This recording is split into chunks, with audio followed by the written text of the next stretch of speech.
the throne in a glorious victory.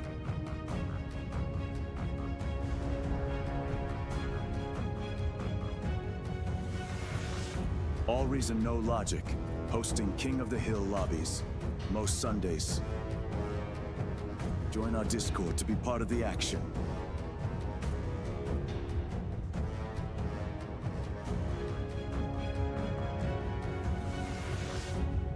See you in game, Commanders.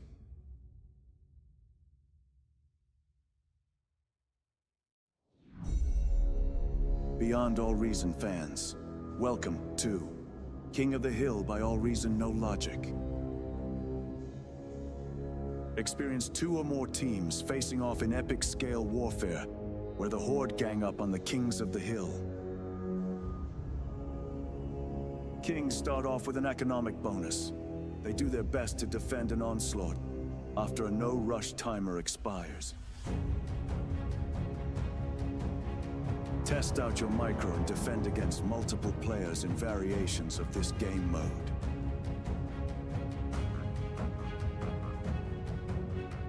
Or be part of the masses.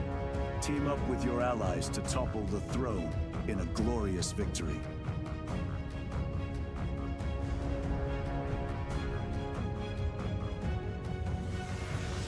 AllReasonNoLogic, hosting King of the Hill lobbies, most Sundays.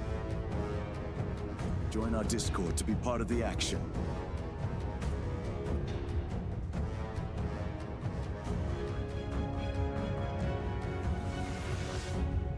See you in game, Commanders.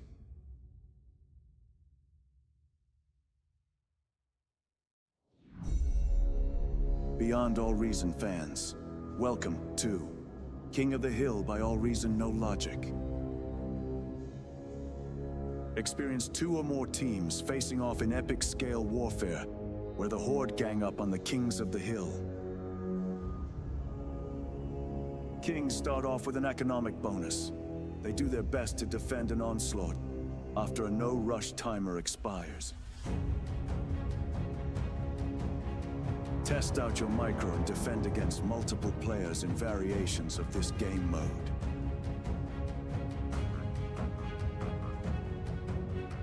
Or be part of the masses. Team up with your allies to topple the throne in a glorious victory.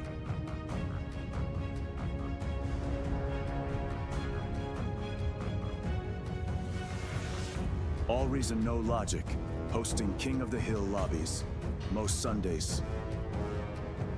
Join our Discord to be part of the action.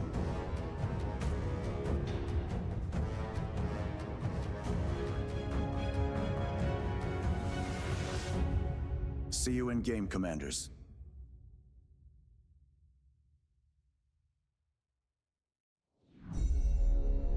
Beyond All Reason fans, welcome to King of the Hill by AllReasonNoLogic.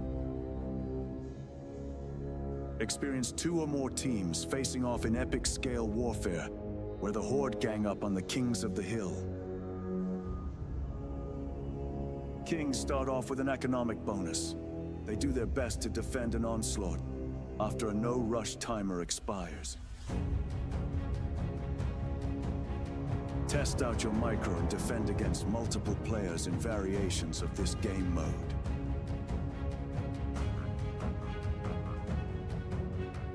Or be part of the masses. Team up with your allies to topple the throne in a glorious victory.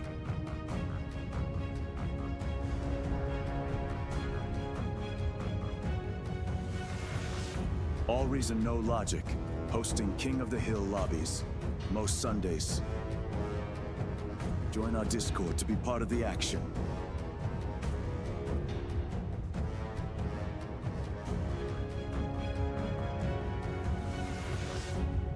See you in game, Commanders.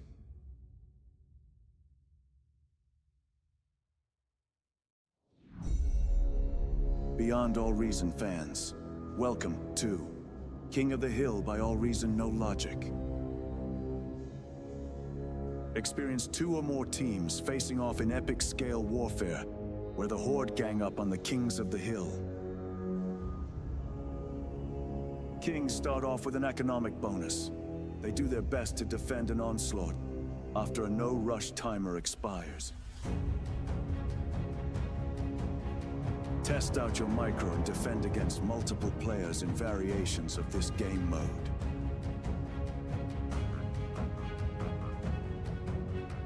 Or be part of the masses. Team up with your allies to topple the throne in a glorious victory.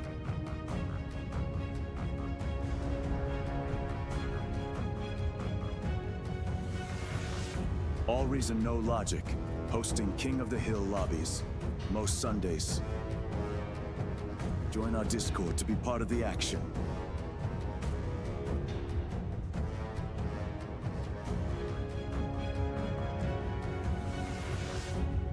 See you in game, Commanders.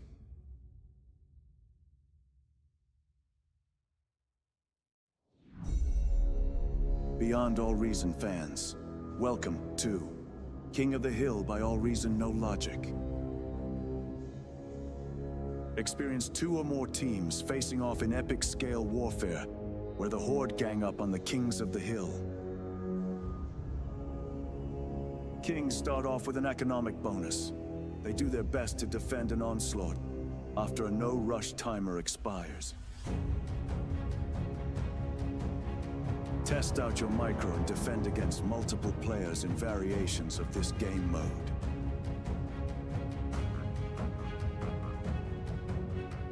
Or be part of the masses. Team up with your allies to topple the throne in a glorious victory.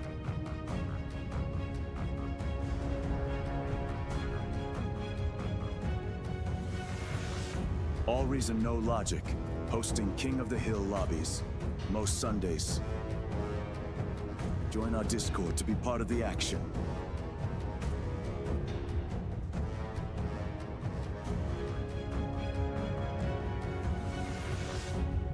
See you in game, Commanders.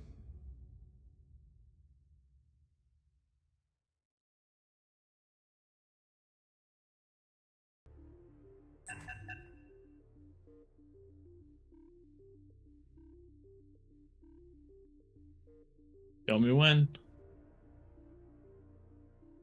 Alright. Counting down. 3, 2, 1. Swapping scenes. Unmuting. And go.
Twig, are you muted on your OBS?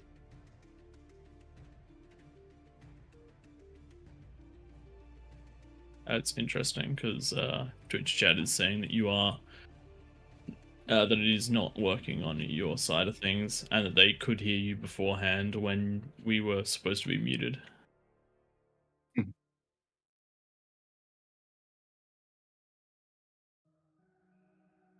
Good old technical issues.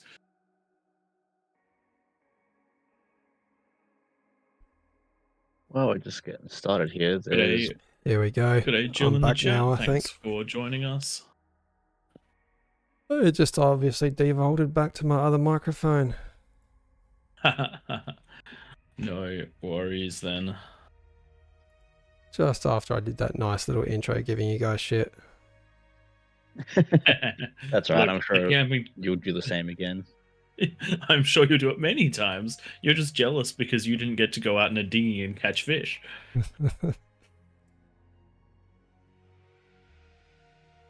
All right, just the mic check for those in Twitch.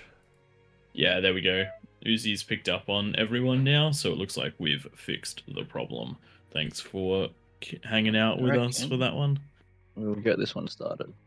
Yes, let's get this one started. Spell. Looks like it's going to be a slightly smaller lobby to start this one off, with just a handful of players in Claymore, which is one of the different styles of King of the Hill, where we pit absolute mayhem against a handful of kings. The kings are all stuck in different places and have 2 peasants to deal with each. If they can win their lanes, they can spill out into the other teams, and if not, then the peasants will spill out and cripple the rest of the kings. Looks like we're heading on in, and we're going to start this one up.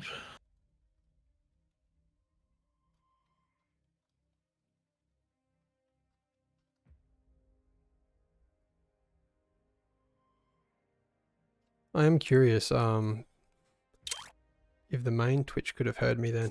Because that's through your desktop audio, is it not? So the main Twitch would have been able to hear, yes. Yeah, okay. So no dramas there. Alright, let's change scenes. Let me... No, not that one. That one. Looks like I don't have the chat in this one. Let's see if we can add that in.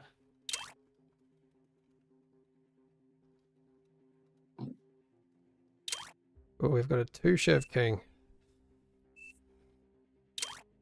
Breaking our own rules. That's alright though. We'll see how they go.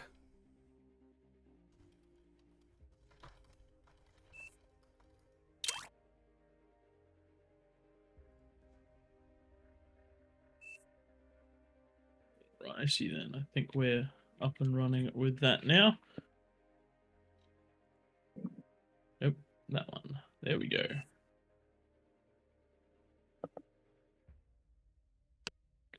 So let me select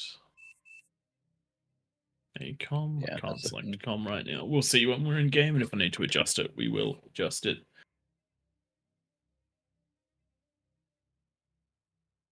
I reckon I might jump out into the other chat, and I'll see you on the other side. No worries. No worries. We'll do the same. We'll keep an eye on Tank Tom and Twig as they work their way through. One is a king, one is... G'day, gentlemen. Hello. Are you one of the kings? Yeah, I'm the Supreme Commander. Nice, to my left. And we've got purple as well. Howdy.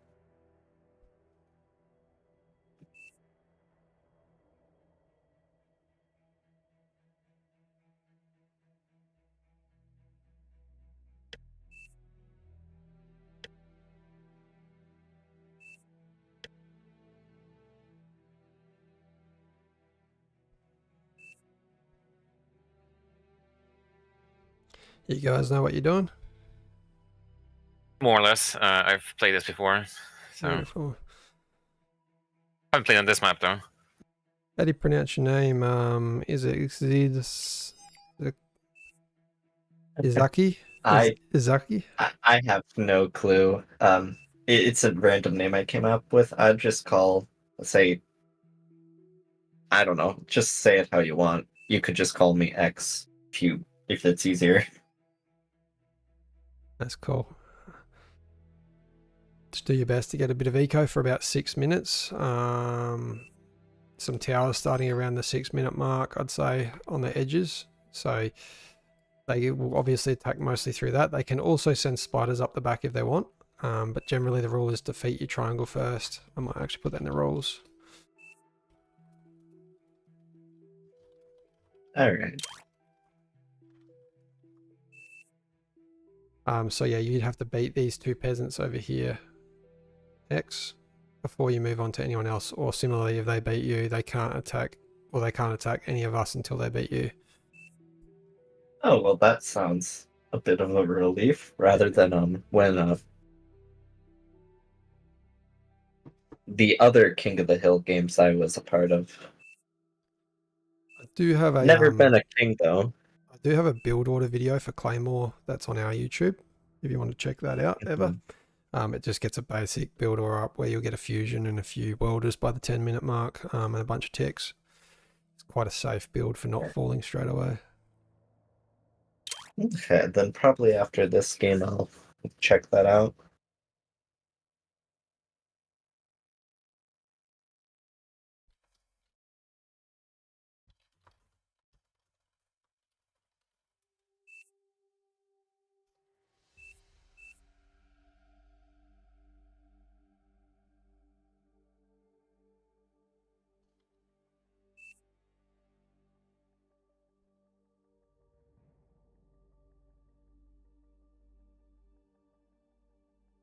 Oh, that's actually Duffy, is it? No, it's not Duffy.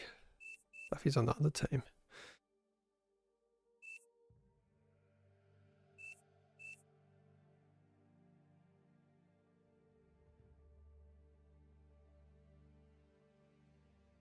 So is the water gonna disappear after the 10-minute mark, or? It will. It's just kind of like a barrier. Oh, hang on. The water's at the wrong spot.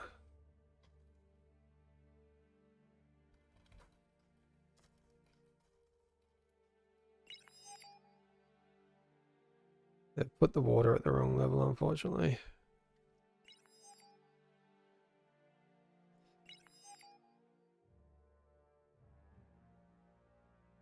Yeah, that's kind of better. Let's see, is chronographer around here? No.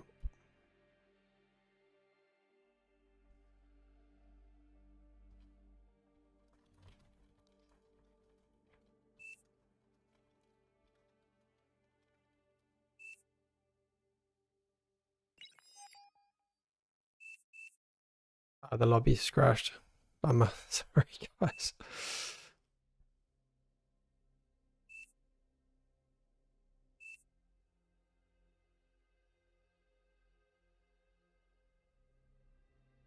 Has it actually crashed? I'm seeming able to play. Battle started. Maybe it's just at the end of this one. We'll keep playing.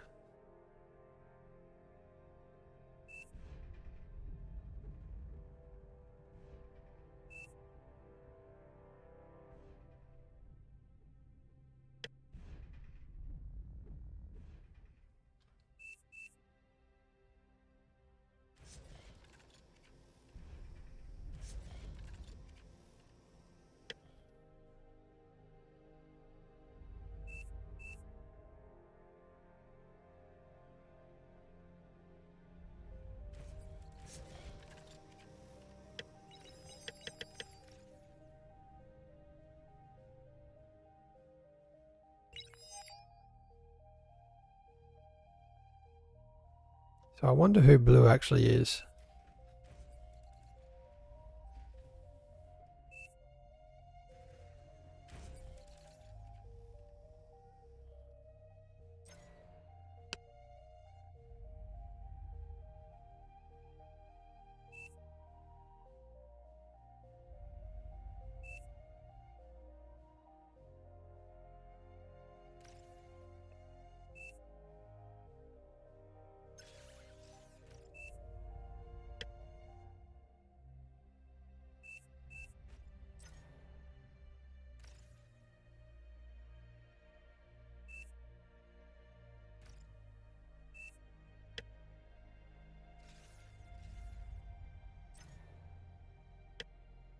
Need that wind to get back up there.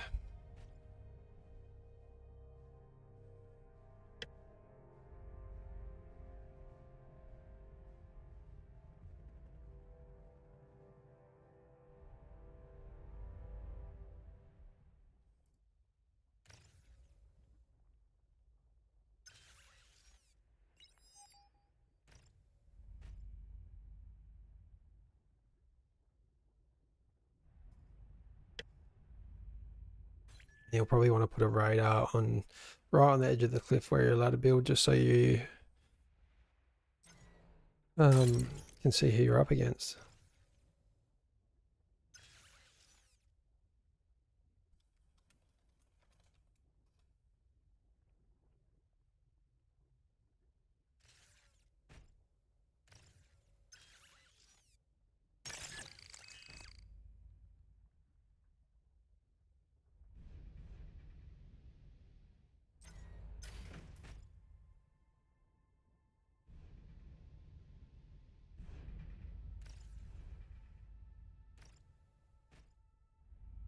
An allied commander self-destructed. Low power. How did that happen? What's happened? Oh, self-destruct.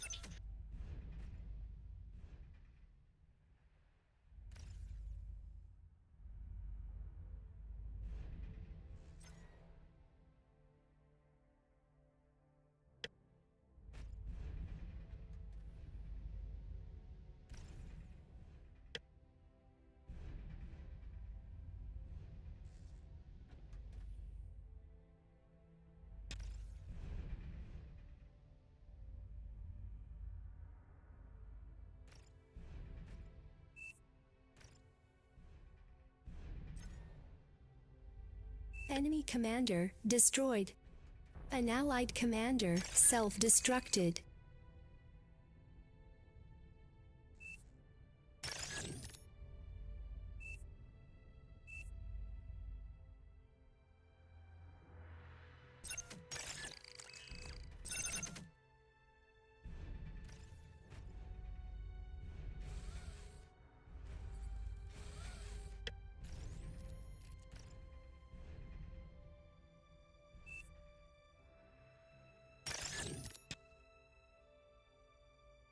I'm getting a bit of lag. Could that be because this lobby Low failed? power. Yeah, Potentially? probably. Possibly. Even my energy slider and everything is just lagging out. Yeah, because I do know back when they hosted like the what was it, the 80 people, it was pretty laggy as well.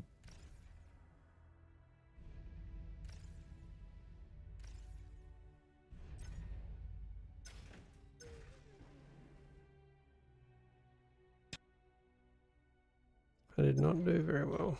I have to start claiming wind.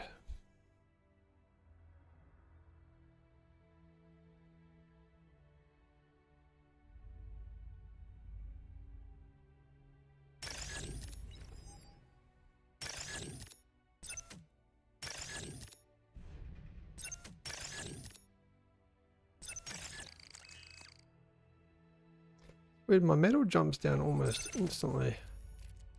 Such a lag. Oh well.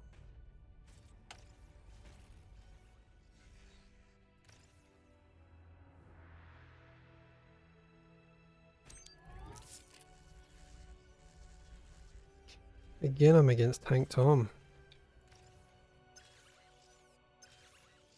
It's a good thing.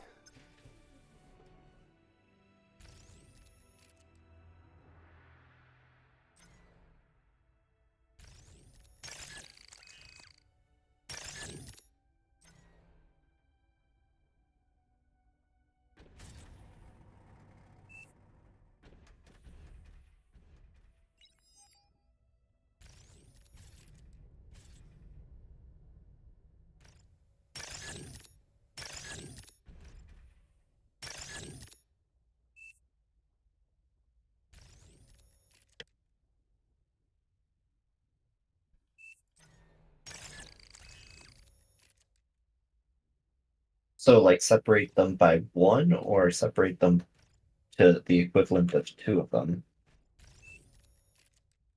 Oh, okay.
90-second warning, guys. You might want to start building units.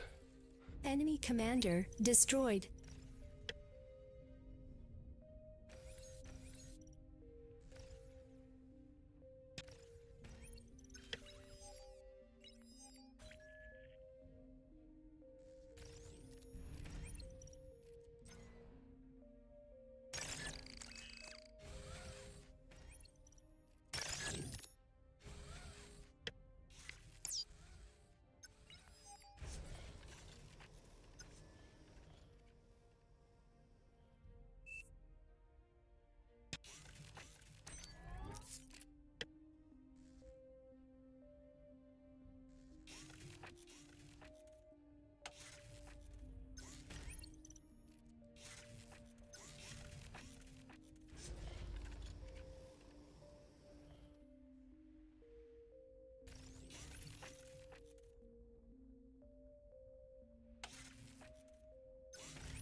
Oh, that's 10 minutes.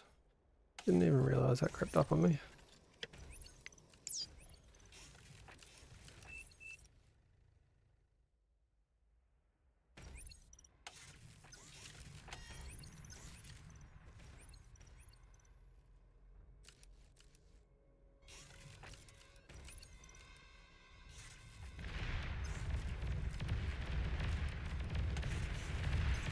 T2 unit detected.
An allied commander has died.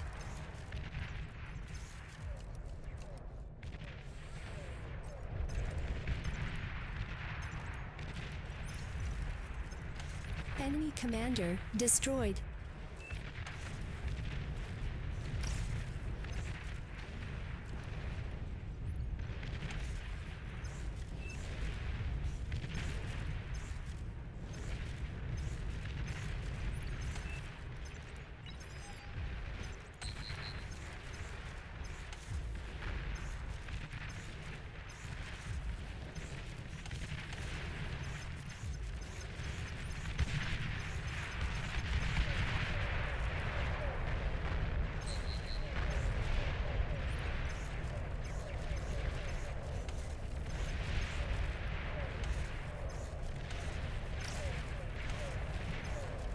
Enemy commander destroyed.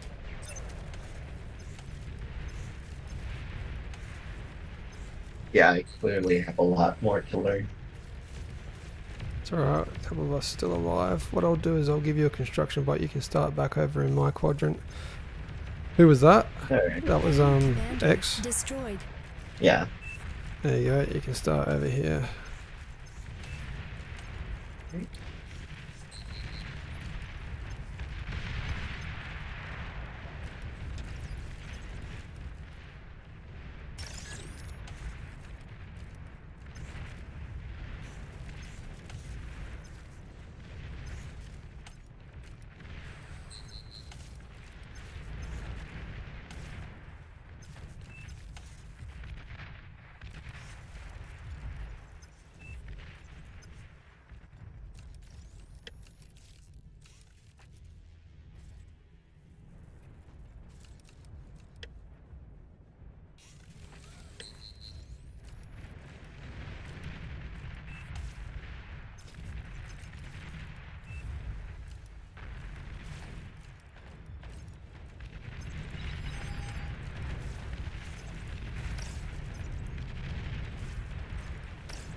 An allied commander has died.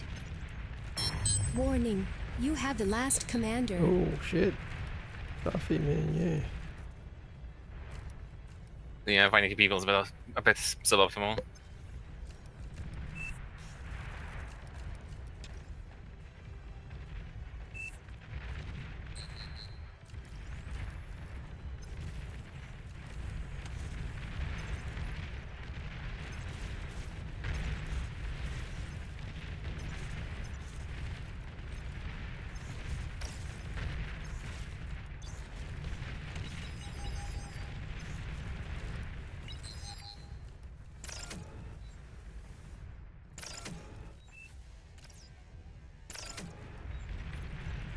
Pink is moving towards you.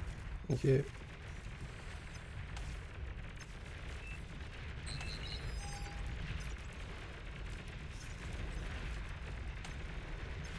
Enemy commander destroyed.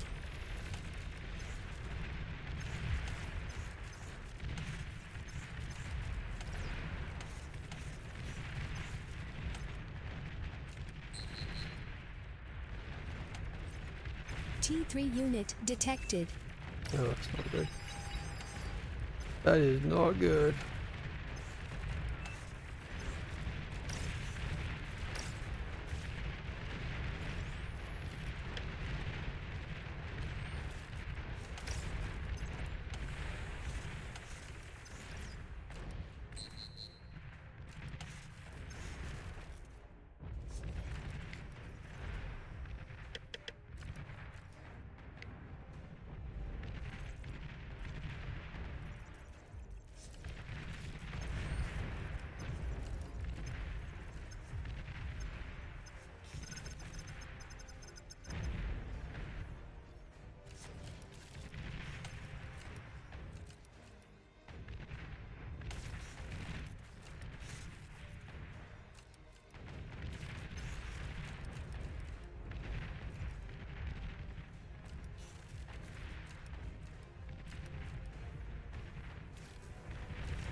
Could you give me a construction bot, one of you? Yeah, just give me a sec. Who was that? Spring Commander? Yeah.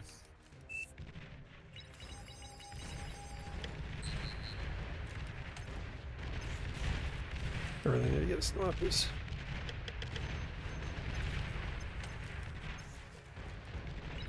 Yeah.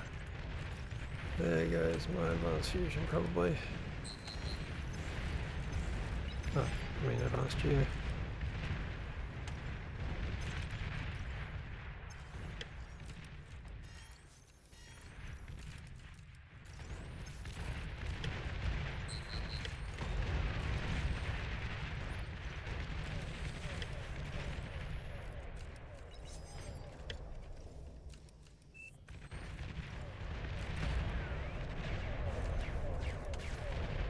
You're overflowing metal.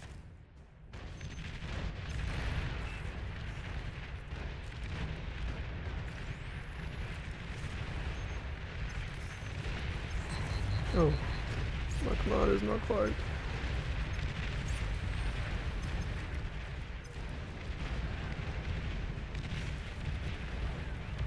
I think this is just us guys, sorry.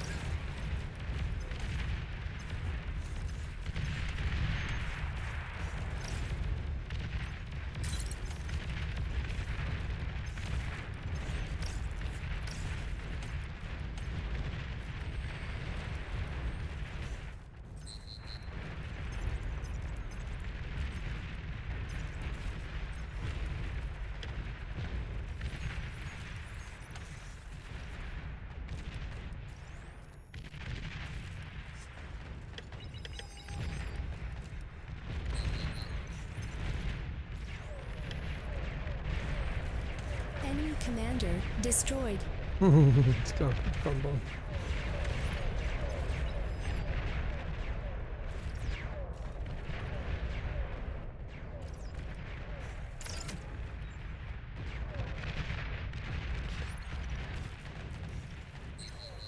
Desperately need build power. Stealthy units detected.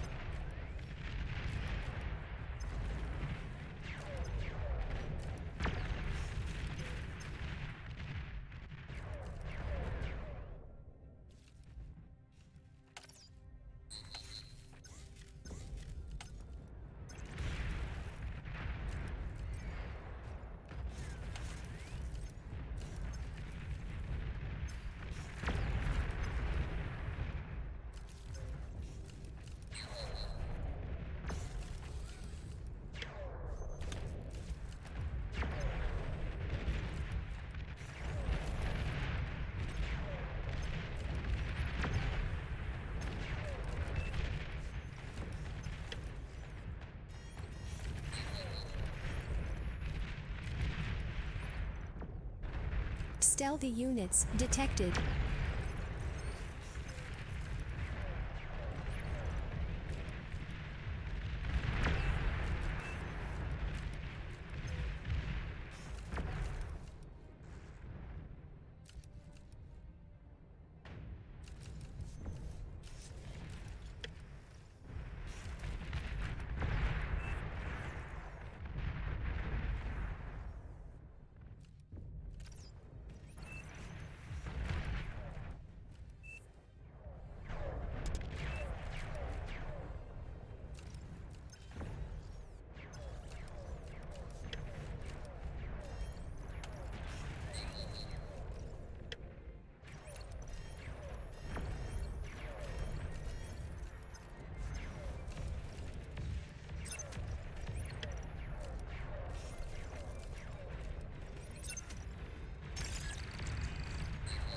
That's so many pawns.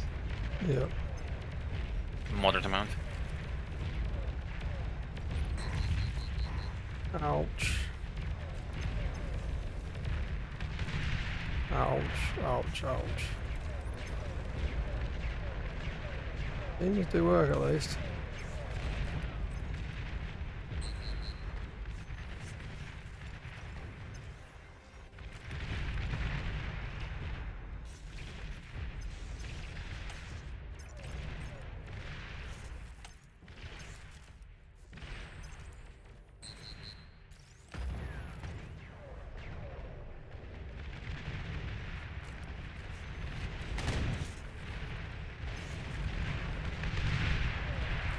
Yikes.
An allied commander has died.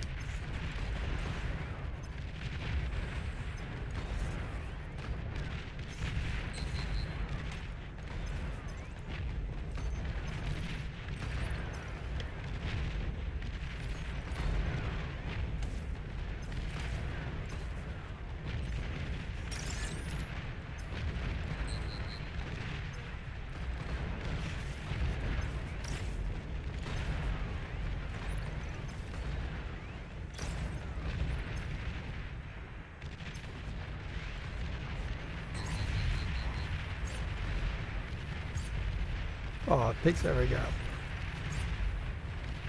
An allied commander has died. Warning, your team is down to its last commander.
What's this look like? Wow.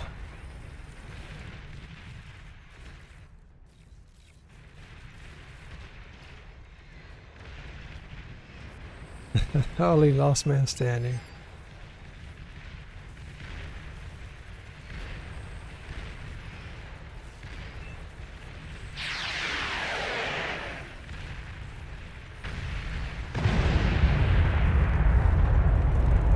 Apparently not.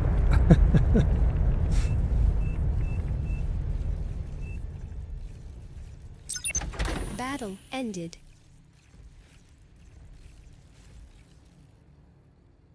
Alright, thanks for that one, guys. I'll see you back in here later.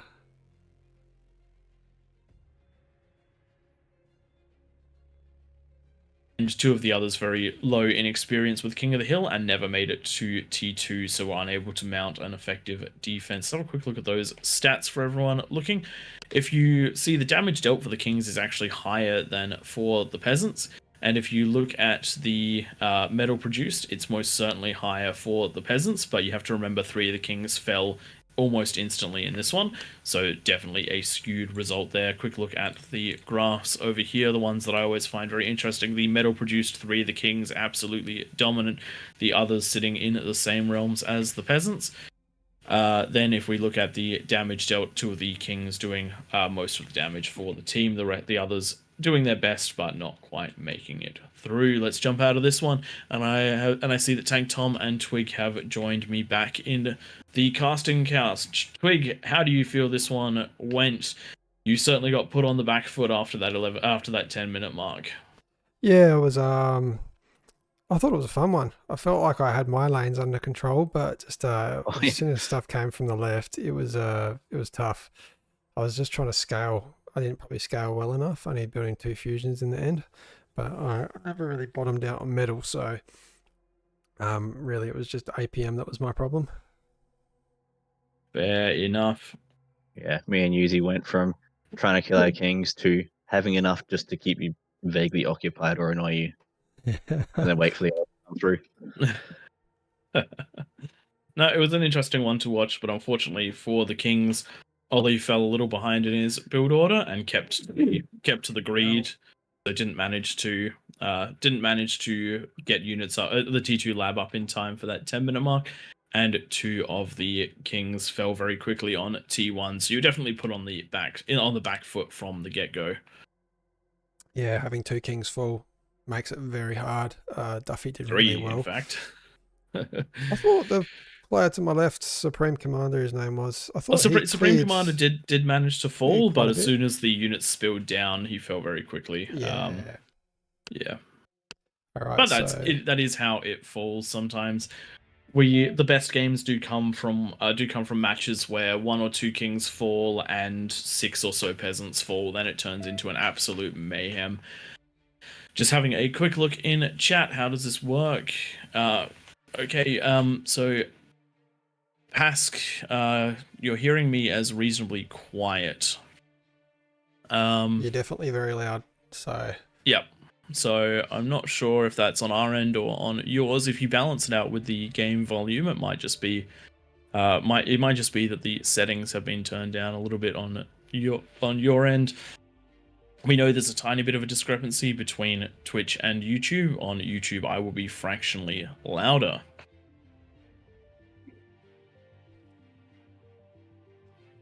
Okay, we're on to Raptor Crater. We're in a new lobby, and we're going to do 9 kings. I'm thinking we go a 50% bonus. I would love to see us get to 100 player, our first 100 player King of the Hill tonight. We got close last week.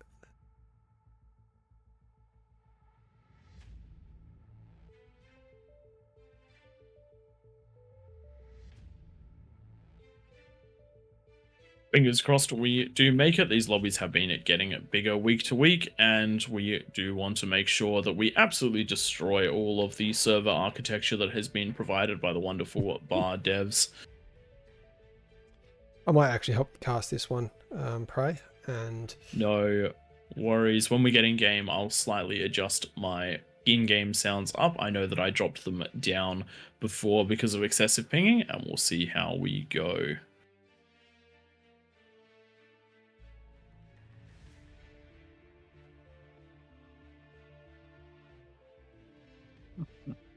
What we might do, Tom, is take some of those higher OSs out of... We'll leave Regeki down in Kings.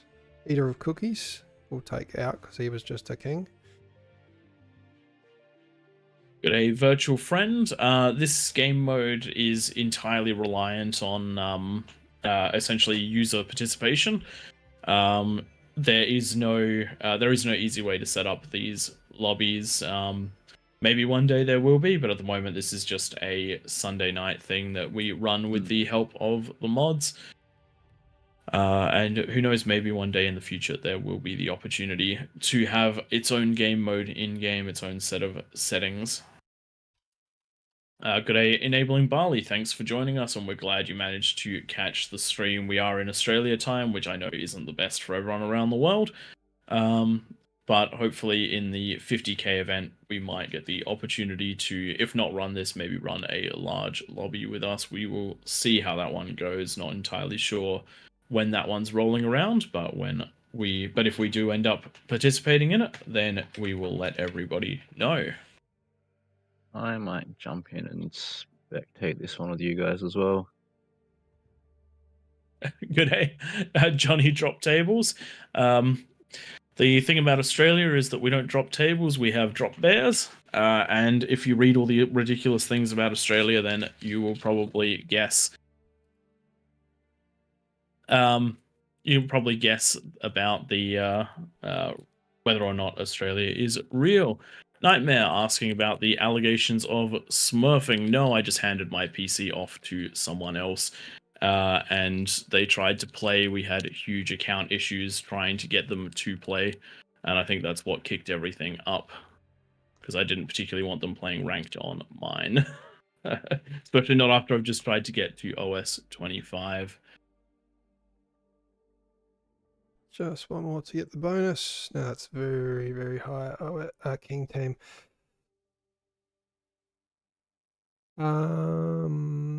Maybe give Pyro the bonus. And who was king last game?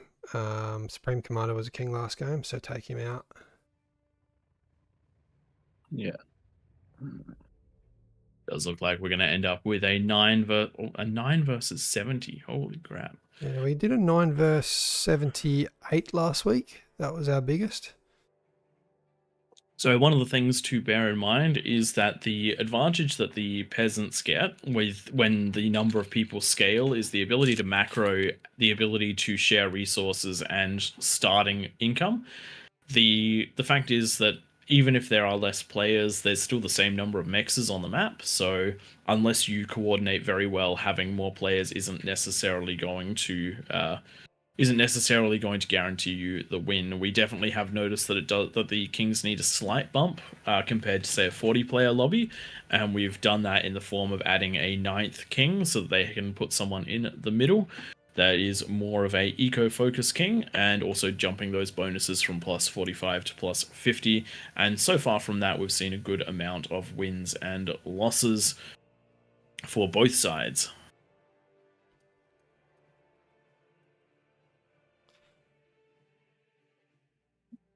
Duffy's asking if he can solo.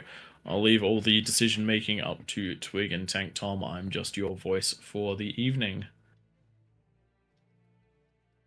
Not this game. Bit early in the night. We can do some tricky stuff towards the end of the night. This is a very powerful king side. I am trying to figure out. That is not Duffy, because that is a Swedish flag. And Eater of Cookies has Duffy's OS, and that's an Australian flag. I wonder if something is amiss.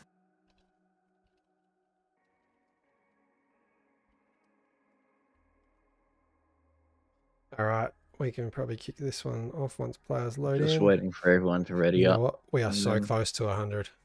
We've done it. That's 100. Yep, that is That's over. 101. Actually? 101. Our first 100 player. This is going That to is a huge lobby. probably a good thing that 5 of the kings are OS 30 and above. In fact, almost every one of them is quite an experienced player. Last week we had 2 rounds of 80 plus games with kings of 50 plus bonus. Kings 1-1, peasants 1-1. You might think this is a bit unfair, but you would be surprised.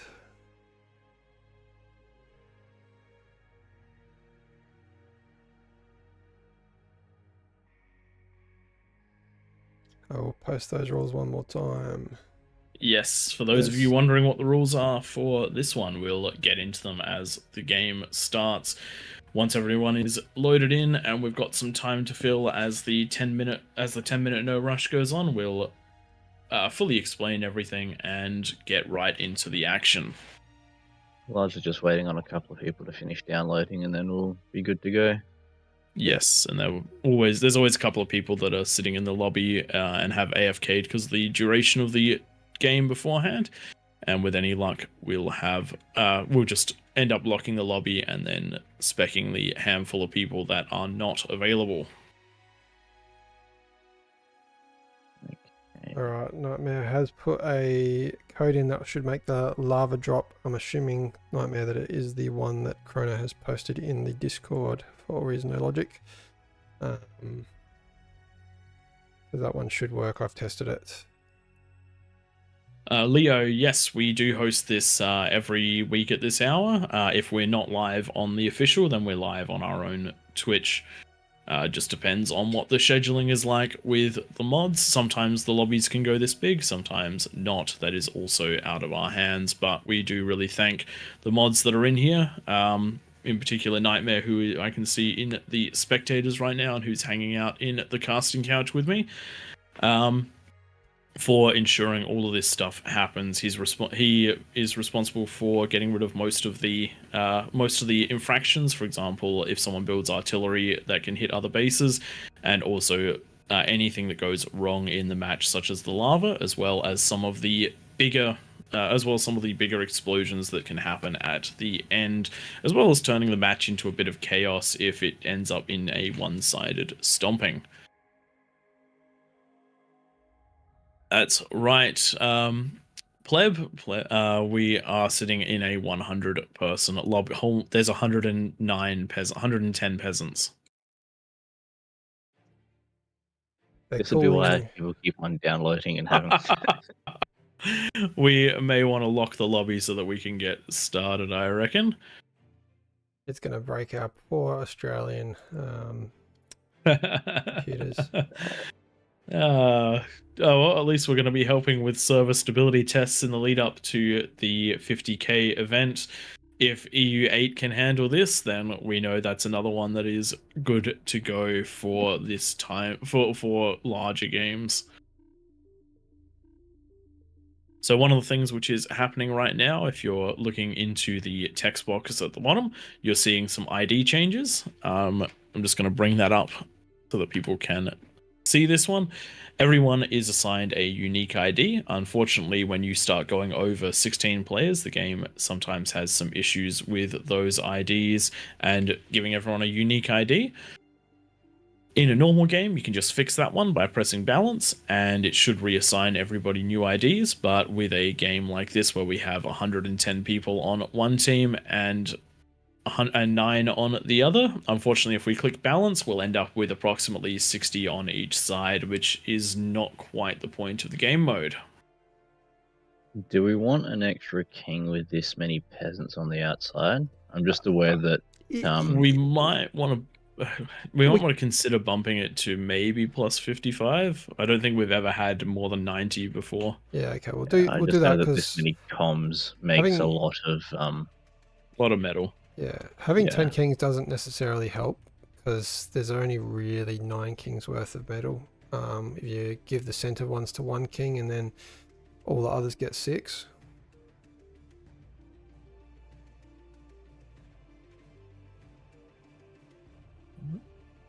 maybe like I am. you I called do the not think vote. I can set bonuses because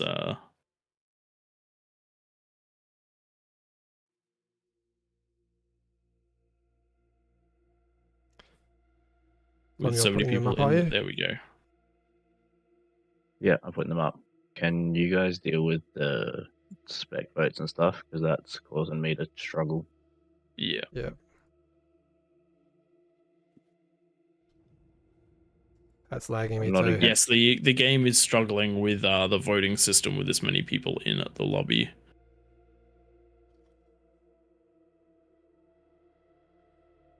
Yeah.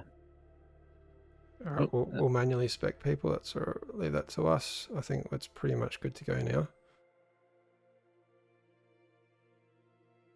There's still a few more to bump up. Yep. Now that there are no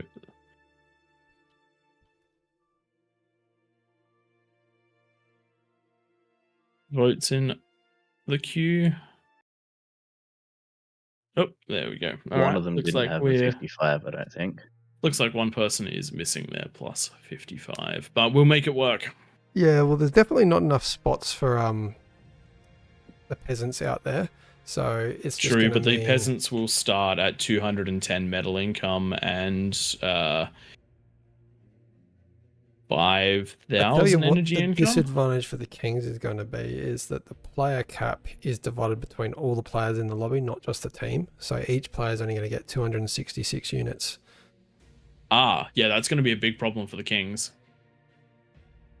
Yeah, because that means that you basically can't run spam. And things like build towers, I'm fairly certain, count towards your unit cap. They do. All buildings do. So your wind, your everything. So make sure you're reclaiming that as much as possible. Yeah, that'll make these rough. I guess we'll see how it goes once they all load in. Yes. We always lose a couple of players Oh, in the first moment. This might be on draft still. The last lobby I fixed. This one I can't remember. What's that? Draft order. Oh no. No presets. Oh no, it's fixed. It's good. All right. Good to go. That would have been quite funny if it was on draft. Everyone loading in at the moment. Plenty of players. 61 peasants loaded in, and 6 of the kings loaded in. A lot of chaos, a lot of pings. I'm not even up to the chaos and the pings yet.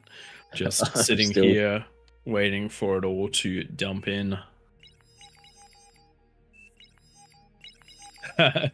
James saying a bit of urban planning for the peasants. Yes, definitely going to need some urban planning. There we go. Look at all those colorful Ding, dots ding, racing ding, ding. around. That's everybody looking around the map. We do have 107, 108 enemies loaded in, and all 9 of the kings.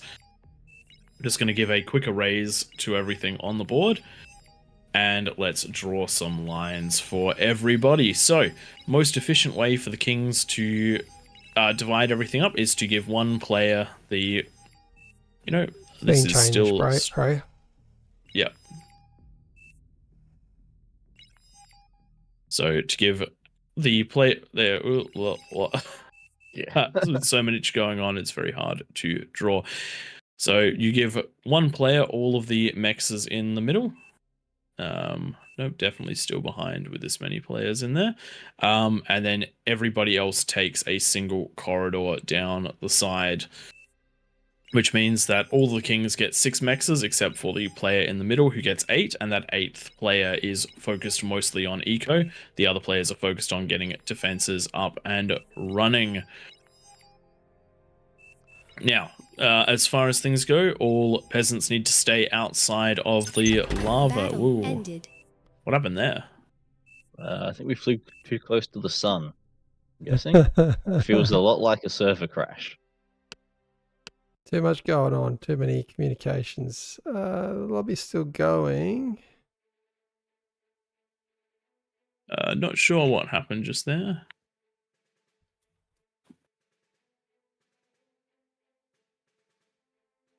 Yeah, I think we've all been kicked back to the lobby for now. Yes, the game was struggling there a little bit.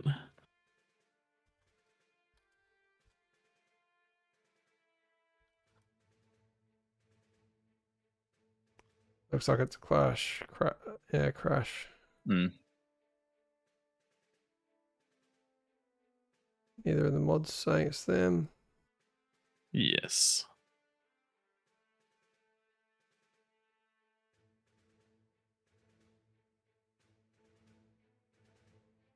We did lose one king, so we can have another jump down there. Yeah. I have no doubt Eater of Cookies, aka Duffy, will try. Yeah. Though I think at the moment everything will be locked, so we'll need to unlock it for someone. There we go. Eater of Cookies has been forced to team 2. And we'll give him a nice little bonus. He can have a plus 20, I reckon that's fair for Duffy. Yeah, sounds alright. I'm trying to figure out who the one that's named Duffy is. Got a Swedish player. I can't remember the players that are Swedish of that higher OS. That's exactly what I'm going to do, Nightmare. Can someone chuck the rules into the chat? Someone's asking about it. Luxy. There we go. I'll do the rules, Tom. It's just a little bit shorter, so it doesn't spam out the screen. Yeah. Oh, that's a welcome message. Apologies. Oh, it's got all the rules in there. I just haven't written my copy and paste at the moment. That's largely why. We are not far off. Just making sure there's no bonuses to any of the peasants.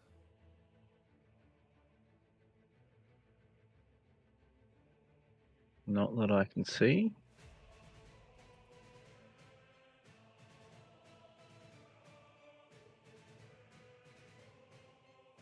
No, that looks all good.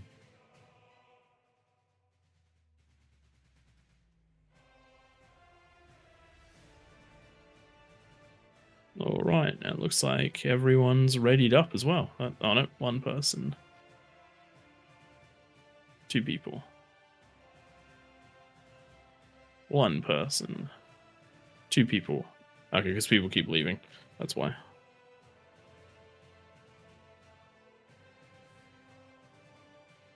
Let's do a lock on this, perhaps.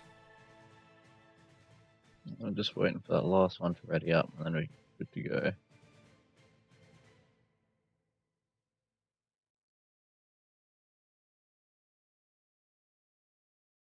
Ooh. Please don't vote, people.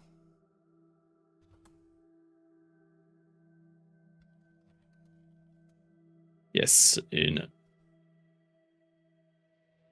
I think it's just flown out that we're waiting on.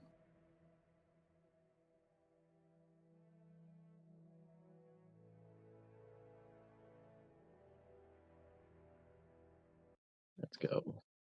There we go. Thanks for that, Flo. Reassigning those IDs.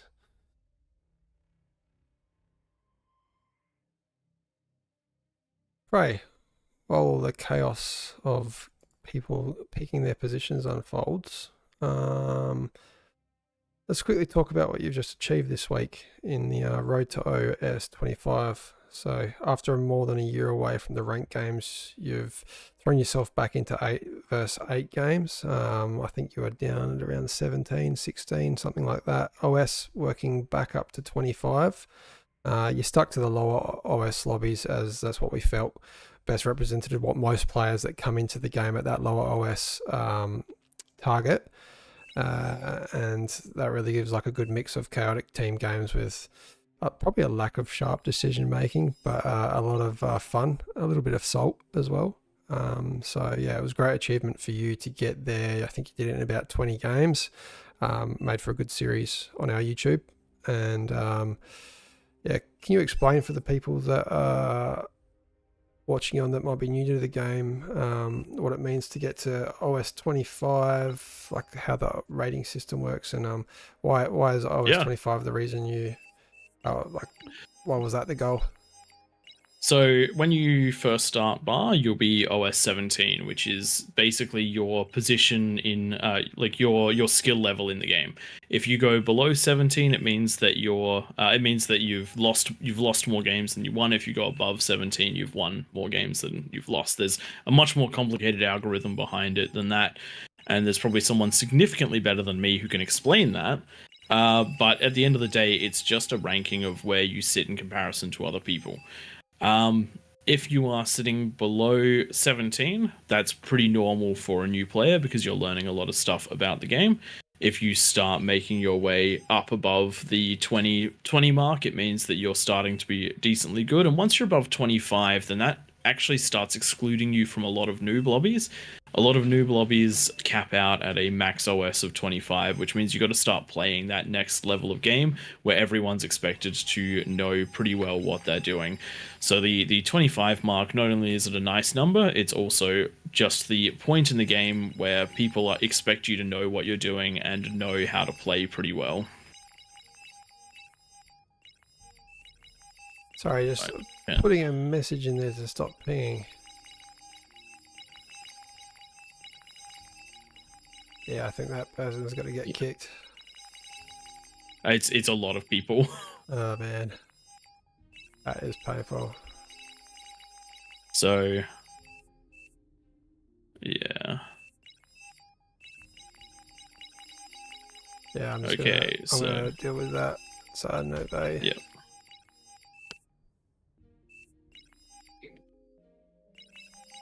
Nove is going to get kicked.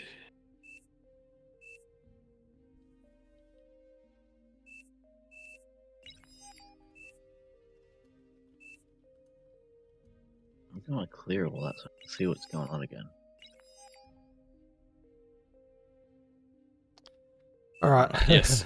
Back to the conversation. That was hectic. So I was I obviously got to see and help cast all of those games. But what was your hardest part of the grind to get there? What was it keeping your OS up, or finding the right lobbies, or just simply the gameplay and the skill levels that you were up against? Honestly, it was very much so that I didn't want to. I'm not a competitive player by nature. The hardest thing was forcing me to play to do it. I wanted to get to OS 25, and once I was actually playing, I enjoy it. But actually getting me to sit down for the games was definitely a task. One of the things we definitely did do was we tried to pick lobbies where the game was at least fair. So, for example, if we ended up on a team which was massively scaled against, like if I ended up on a team that was massively scaled against us, I was more likely to leave that lobby or try to wait for someone else to join and do an exclamation mark rebalance. Battle paused. I've got some in the middle. Yeah, that's right. We'll ask that those 3 get removed. Don't worry about giving them back their commanders. I suspect they might have just been Battle ones that started. didn't place. Possibly, yeah.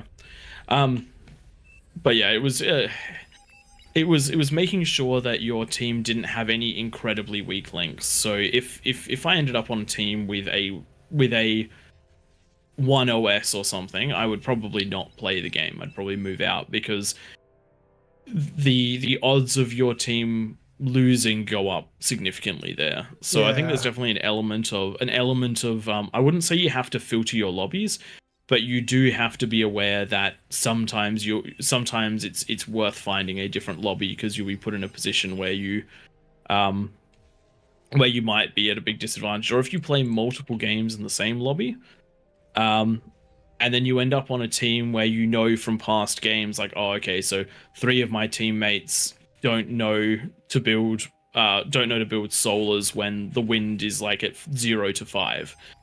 You might want to consider not being in that lobby. Yeah. But we'll continue this one in a minute. Let's just jump into what's actually going on for the moment. So for those of you that are tuning in, this is King of the Hill. And in the middle, we have 9 kings, all with a plus 55% bonus. And around the outside, we have 102 players this time, which makes this the biggest game of kings we've ever casted.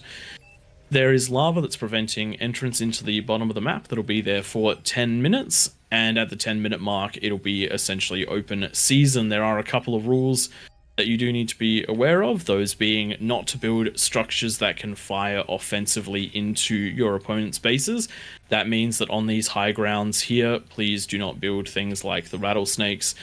More than okay to build something like LLTs or beamers, that sort of thing, but do not build the rattlesnakes there. If you're going to build the rattlesnakes, maybe consider putting them all the way back so they can hit the ramps, but not the opponent's bases. This is done because of space concerns. Pre-building all of your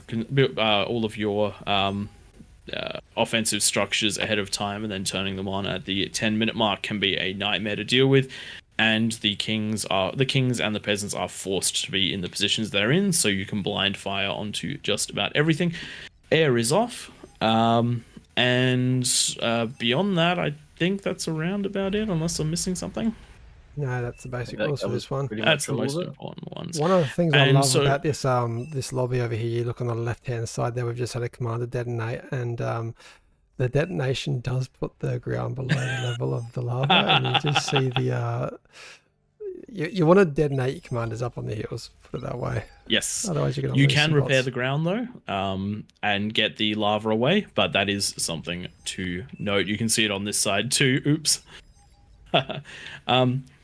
One of the now let's just talk a bit about what we want to see out of all of the different spots. So if you look into the king's positions, there is 10 minutes for them to eco, which means we don't want to see units before sort of 8 minutes.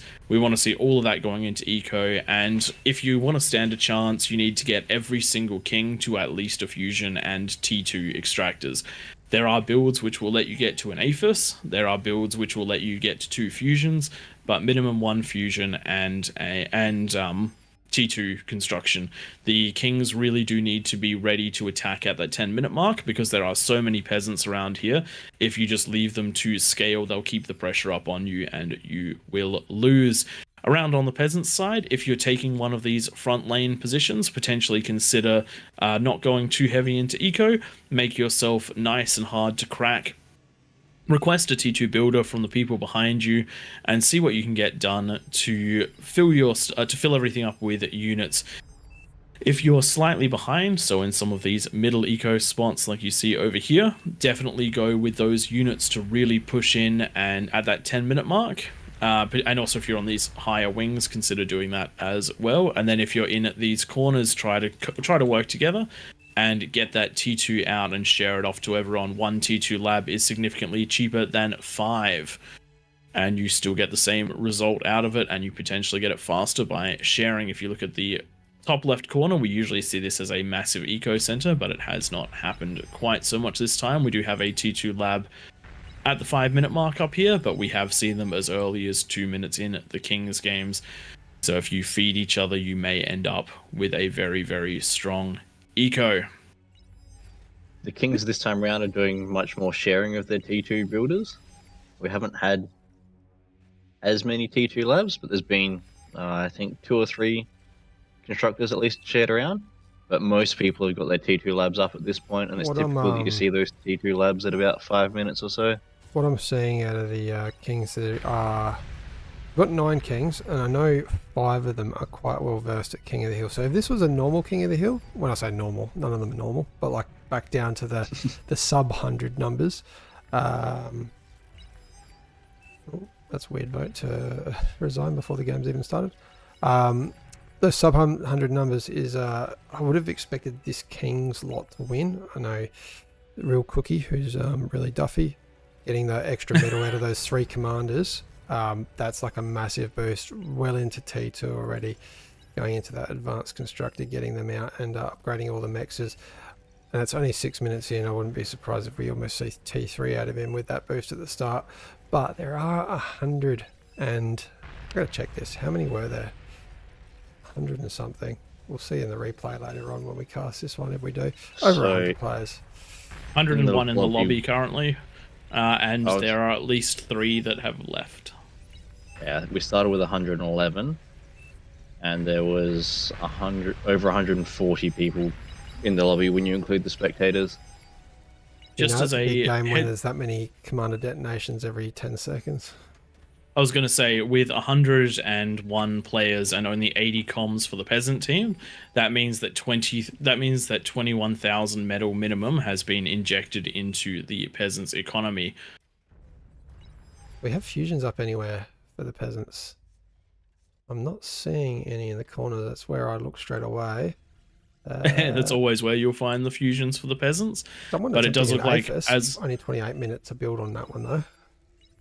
So when I was talking about the corners, I was joking about 5 T2 labs, but if you look at the bottom left corner, there are in fact 5 T2 labs. Aye.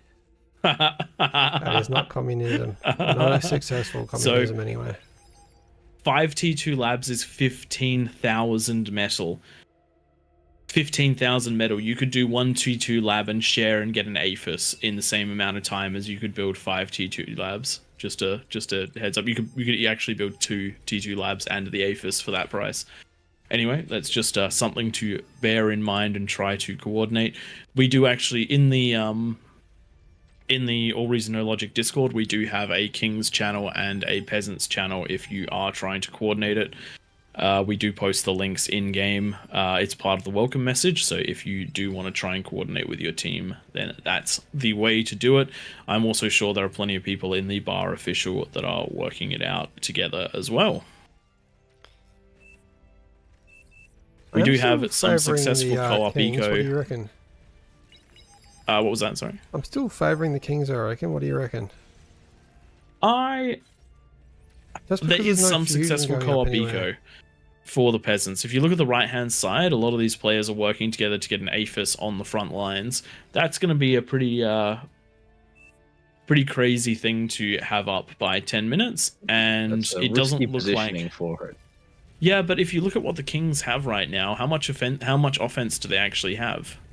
It is 1 minute left, and I'm seeing some of the least amount of units out of the peasants that I've ever seen. I cannot see one army yet. I'm not seeing a lot of pressure that's going to be applied at that 10-minute mark. Ideally, we'd love to see masses of units ready to charge down pretty much every single ramp. I mean, if the team which went in right away at the start, we already know from previous weeks. Oh dear. Oh, no. Top left corner, someone detonated their comm a little bit close to conversion and created a bit of a chain reaction right there. And they're not even going to get to reclaim their comm because maybe they will go around the lava. They've seen that just in time. But yes, for the Kings, we do have some Kings in good positions. We do have some Kings that are lagging a little bit behind. Regeki does have his first APHIS up, so being in that eco position is doing a very good job to eco. Does look like Eater of Cookies has gone very heavy into defenses, and so is going into a late fusion and is mostly sticking to T1. Hasn't even T2'd all of his nexus. Disappearing. There we go, that is 10 minutes, that is go. And we will look for that first bit of aggression. look at that bottom side. This is going to be a strong attack. We have a lot of T1 pushing in. We have ticks for scouting. We have brutes, Love to see pounders, those and splitting out to find where those gaps are going to be. yes. And this is definitely going to come in to a open-ish lane, but there are units being built, but no metal going into it. This player doesn't have a fusion, so their ability to build units is quite limited. A push did come up at Eater of Cookies, but unable to break his solid defenses. Does look like the ticks have made it past. They're going to get the conversion, and a couple of them were out of range to be taken out, so it does look like the next set of conversions is going to go as well. This is it. Yes, just remember, as kings, you really do have to help one another. If a single king falls, then enemies are going straight into the middle of your base, and it looks like that's exactly what's happening with these blitzers. Though the fact that they are hugging all the things that they are killing is certainly doing a lot of damage to them. Those units could be almost full on health right now, but they have essentially killed themselves. The fusions stay alive. There's still a bit of damage here, but yes, the fusions are going to stay alive, and that means that player can get well back into it. Just means a little bit defensive. We do have a push coming up in the top side. We've got a couple of Sheldons using their range advantage to plink away at all these defenses, taking a couple of shots from the Warden. If they stay back, they should be able to outrange it nicely. You just need a little bit of vision so that you can see it. Despite the 100 or so peasants, they only have a 37% advantage on metal production per second.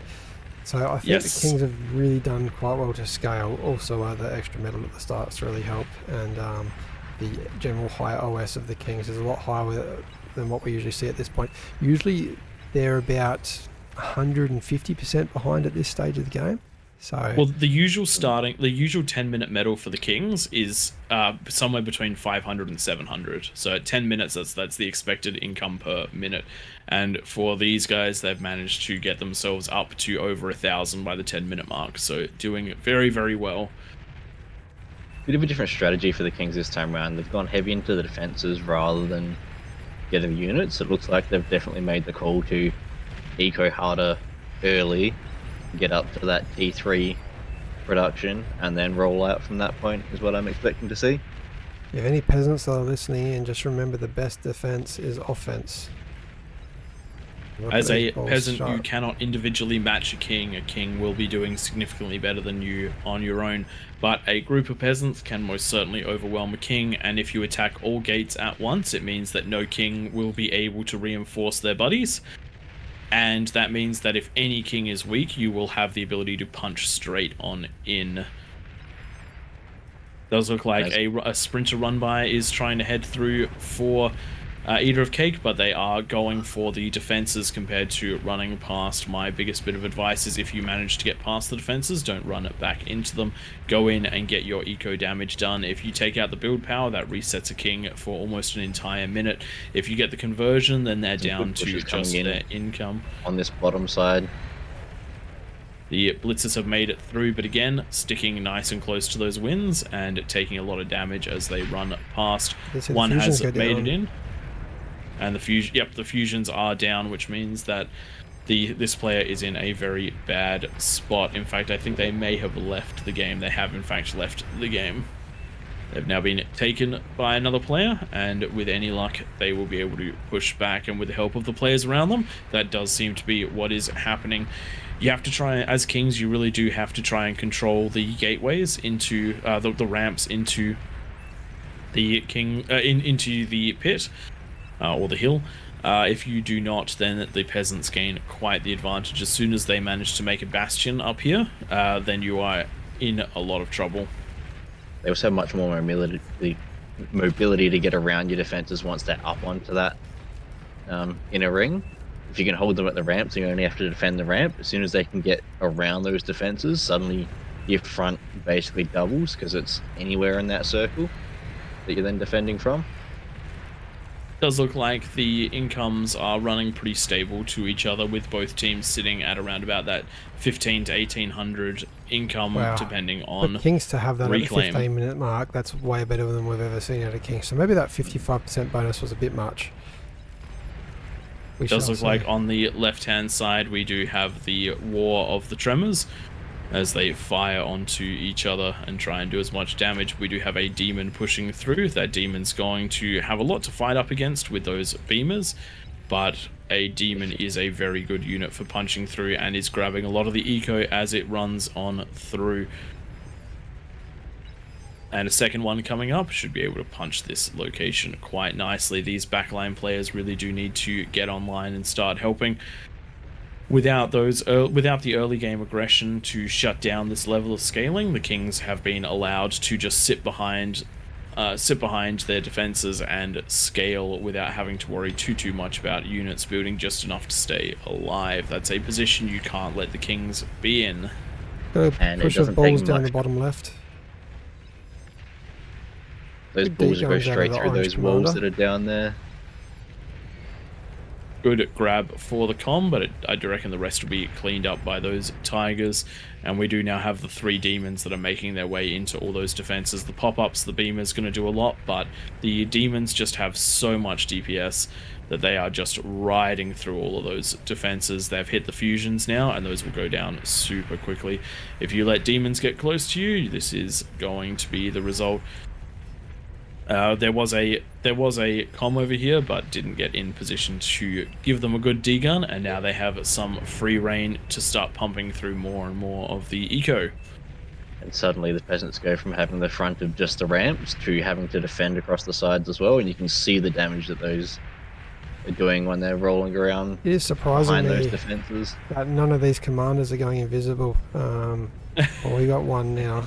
Good way to take out T3, which is by itself without any spam. That beautiful D-gun. And if your commander is becoming visible, just stop it from walking out. And he takes, I think, about 300 energy per second. Compared to the... Unfortunately, it doesn't have the energy to move around while... This comm doesn't have the energy to move around while invisible. And it does look like one of the invisible comms is standing next to a visible comm. The visible comm is going to go down super quick and has nearly killed the invisible one. So any misfires going to take them out. Does look like there is some sort of coverage there, and the comm was spotted. All these comms going down. There's now so much fire coming out of the demons that it's going to be very hard to get close. One does go down, but immediately target fired by the other demons. And as Tank Tom was saying, the inverse is true of gaining a foothold on the ground level. If the Kings gain a foothold on the top level, then they have a extra front that they can attack you from. Most defenses are concentrated on the side. Looks like it's going to get into that economy. They've managed to get in past the defenses, and they're targeting the APHIS by the look of it. Where? Unfortunately, the right in the middle. Oh, yep. Right, blue. Going for the wrong thing. You don't go for the APHIS. You want to go for the build power, or even better, the advanced energy converters. They'll pop very quickly. Yes. Good opportunity there, but unfortunately pushing in as well. Down here, they've been able to hold the top of their ramp. Doesn't look like they're going to get into the middle anytime soon, just because of those masses of units that are dancing backwards and forwards. But they're in the position where they can find some of those gaps, given the opportunity. Targonets have made their way up some of the cliffs and taken out one of the bases there, and they've started moving in to try and take out some of these other players. There's a big juicy wind farm in front. Got to remember to spread those ones out, or we get juicy chain reacts, just like is it going on here, as all the winds self-detonate if they're built in at big clumps like that. Great to see them going down like that, and hopefully these Kargis can just pop up and see some of that conversion. If they do manage to even walk up there and get the next set of conversion, that's going to be a nice big chain reaction, but a comm in position for that juicy D-gun. Nicely played. Demons on the left-hand side, now charging in the opposite direction.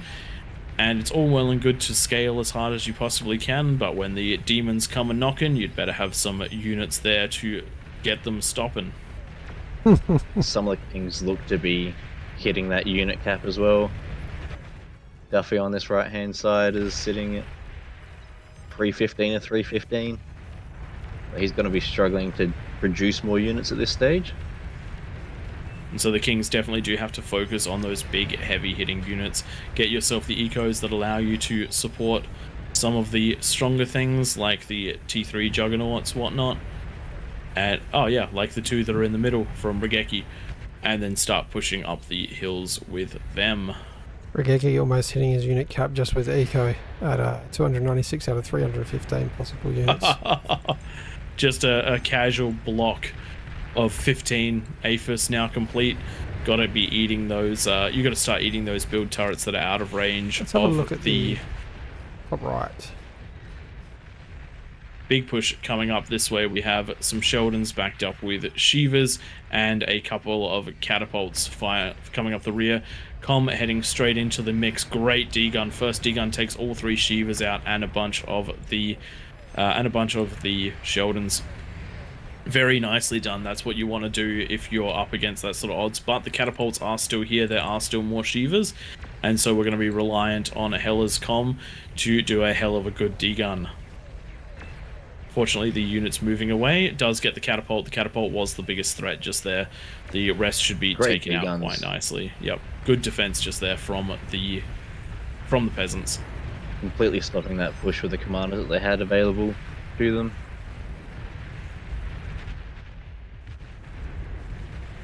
The skirmish continues in the bottom right of the map. No side able to do too much to one another. Some damage continues to be done to the king that took early damage, but there's been no push deeper in than the new T2 factory. The demons were cleaned up in the top left, and the game has partially stabilized as the players move into the next phase of the game. Even with all of the ecoing that Regeki's done in the middle, the peasants are actually slightly ahead on the eco front right now.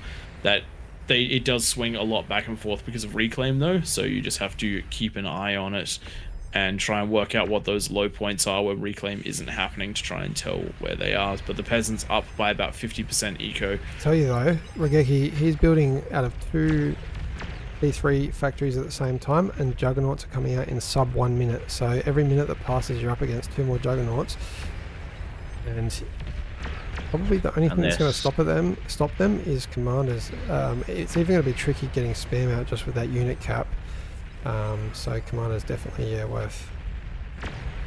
Yeah, Regeki seems to have chosen his spam unit to T3. Keep demons in front of them, and just march those Juggernauts on through. One of the things that you do have to bear in mind, even though the peasants are ahead by about 1,000 metal a second, the concentration of metal per player is not very high. If you think about 5,000 per metal divided by 100 players, then that's only a 50 metal income per player. And I know that it's going to be quite different. There'll be some with hundreds and some with only tens. But if you compare that to Regeki, who has a 1,300 per second metal income, that's a lot of firepower concentrated in one spot, which means that the Juggernauts are possible, though I'd kind of like to see them be Titans, because Titans best unit in the game that isn't Legion. And the only reason Legion has a better unit is because Sol Invictus. Have you seen that thing? Have you seen that thing? Beautiful. Beautiful. Composition you talked about is happening down the bottom right hand side. We've got demons in front of those 5 jugs, so I would not be surprised. We can see the lines drawn there. Regeki controlling both those demons and the jugs, but I think he's forgot to take the jugs in. At the top right side, the hero comms that defended the last push against the Shivas and the catapults, all but one of them have fallen, and the one that lived did manage to take out the jug that was walking up that ramp, but there is a demon there who manages to take him out. That's all of the comms that were defending here taken out, and so more players are bringing their comms in to try and defend, and we do see more demons making their way up there. Jugs backing up, trying to stay somewhat cautious. You don't want to lose these to D-guns. They are very, very expensive. Got to get some spam in front of them to stop the comms from doing their comm things.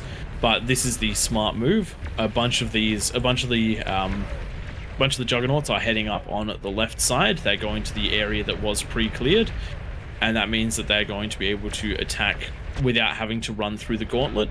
You can, if you have a comm on each side of the ramp, you can in fact degun the entire length of the ramp, which means that you can stop any jugs from coming up. But once they're already up the top, they can spread out quite nicely. We'll see how the march of the jugs goes as more and more of them come out. It does look like Regeki has hit unit cap. Be reclaiming some of that big Battle power, I think.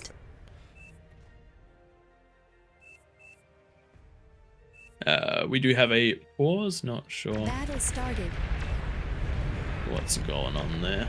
But yes, definitely have to eat some of your own stuff, Regeki. You do not need everything that you have. If you want more jugs, every build turret could be a jug from this point forward in the game. The other thing is jugs make nice mobile bombs as well. Yeah, that is for new ones. Just throw one into a base every couple of seconds and keep replenishing them from the back. one of the things we have seen in the past was a 4 Juggernaut push into the Kings. The Kings had 1/3 of the map, and the Juggernauts those 4 Juggernauts nearly managed to penetrate deep enough that their explosions would have taken the entire King's eco out. That's the thing, that once you've got this concentration, if anything can get to Regeki's eco, that's a big pop. Yes. There's a lot that's going to go off together there. Looks like another jug might fall over here to some D-gun shenanigans, but with the jug seeing that and pulling back, does not look like it. Comms filtering over one at a time.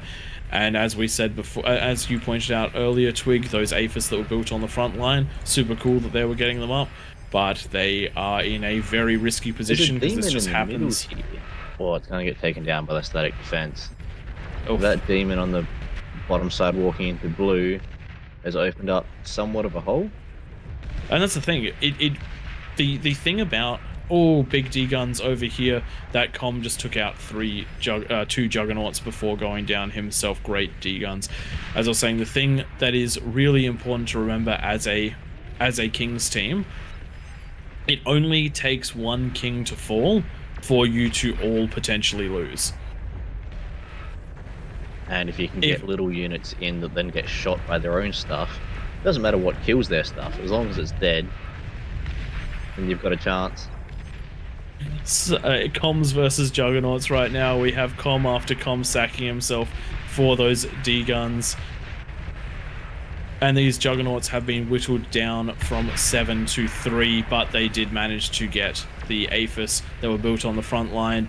If you're going to build those that far down, do build them in the very back left, in the very back here. That is a more appropriate spot for them than up here, because there is a lot that can get in the way of that very, very quickly. If the commanders don't start walking forward in this corner, I don't think this right-hand corner is going to survive. There's not enough units in production right now. People are still building APHISes in 3 different economies in that corner. 4 different economies take that. And you can't eco when jugs are knocking on your door. Yeah, commander's not even being put in on the invisible. They're just sitting there ready to be taken. Good catalyst to actually set off the economy. I don't think the peasants are going to be able to stop this many jugs. Well, I mean, when the peasants' response to this is to put down more advanced converters, I think that the peasants might be APM stalling.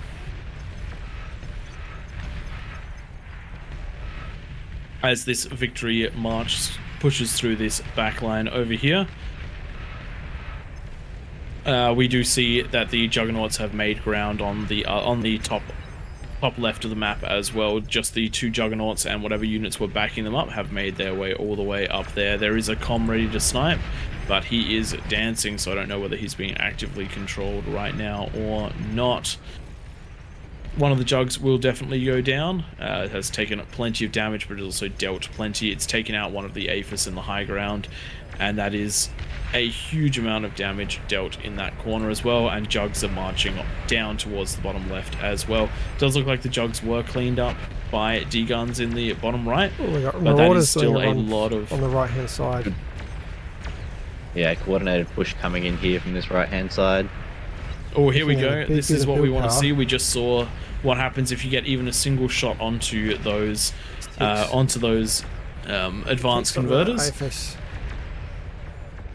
Oh, come on, push in just a little bit forward. Just remember, if you're sending a spam line in or sending little units in, just add a fight command into the center of the map after you've finished doing it. These units, if they'd moved just a little bit forward, could have potentially done a lot more, but we do have a huge amount of arbiters that have punched on through that chain all the way across the map. Lucky Rageki's conversion was on the other side. And this is what I was saying about one king falling. Because of all of the space that because of the kings do not have a lot of space, you can end up in a situation like that where Rageki's income just went from 1300 to 700, and 2 players worth of economies completely wiped off the map. The kings just dropped down by 4,000 metal, 2,000 metal, halving their income in one attack. There are 4 jugs on the bottom left-hand corner doing work. One of the big eco centers and a commander that's just gone offline. So only 2 commanders left down there to do D-guns.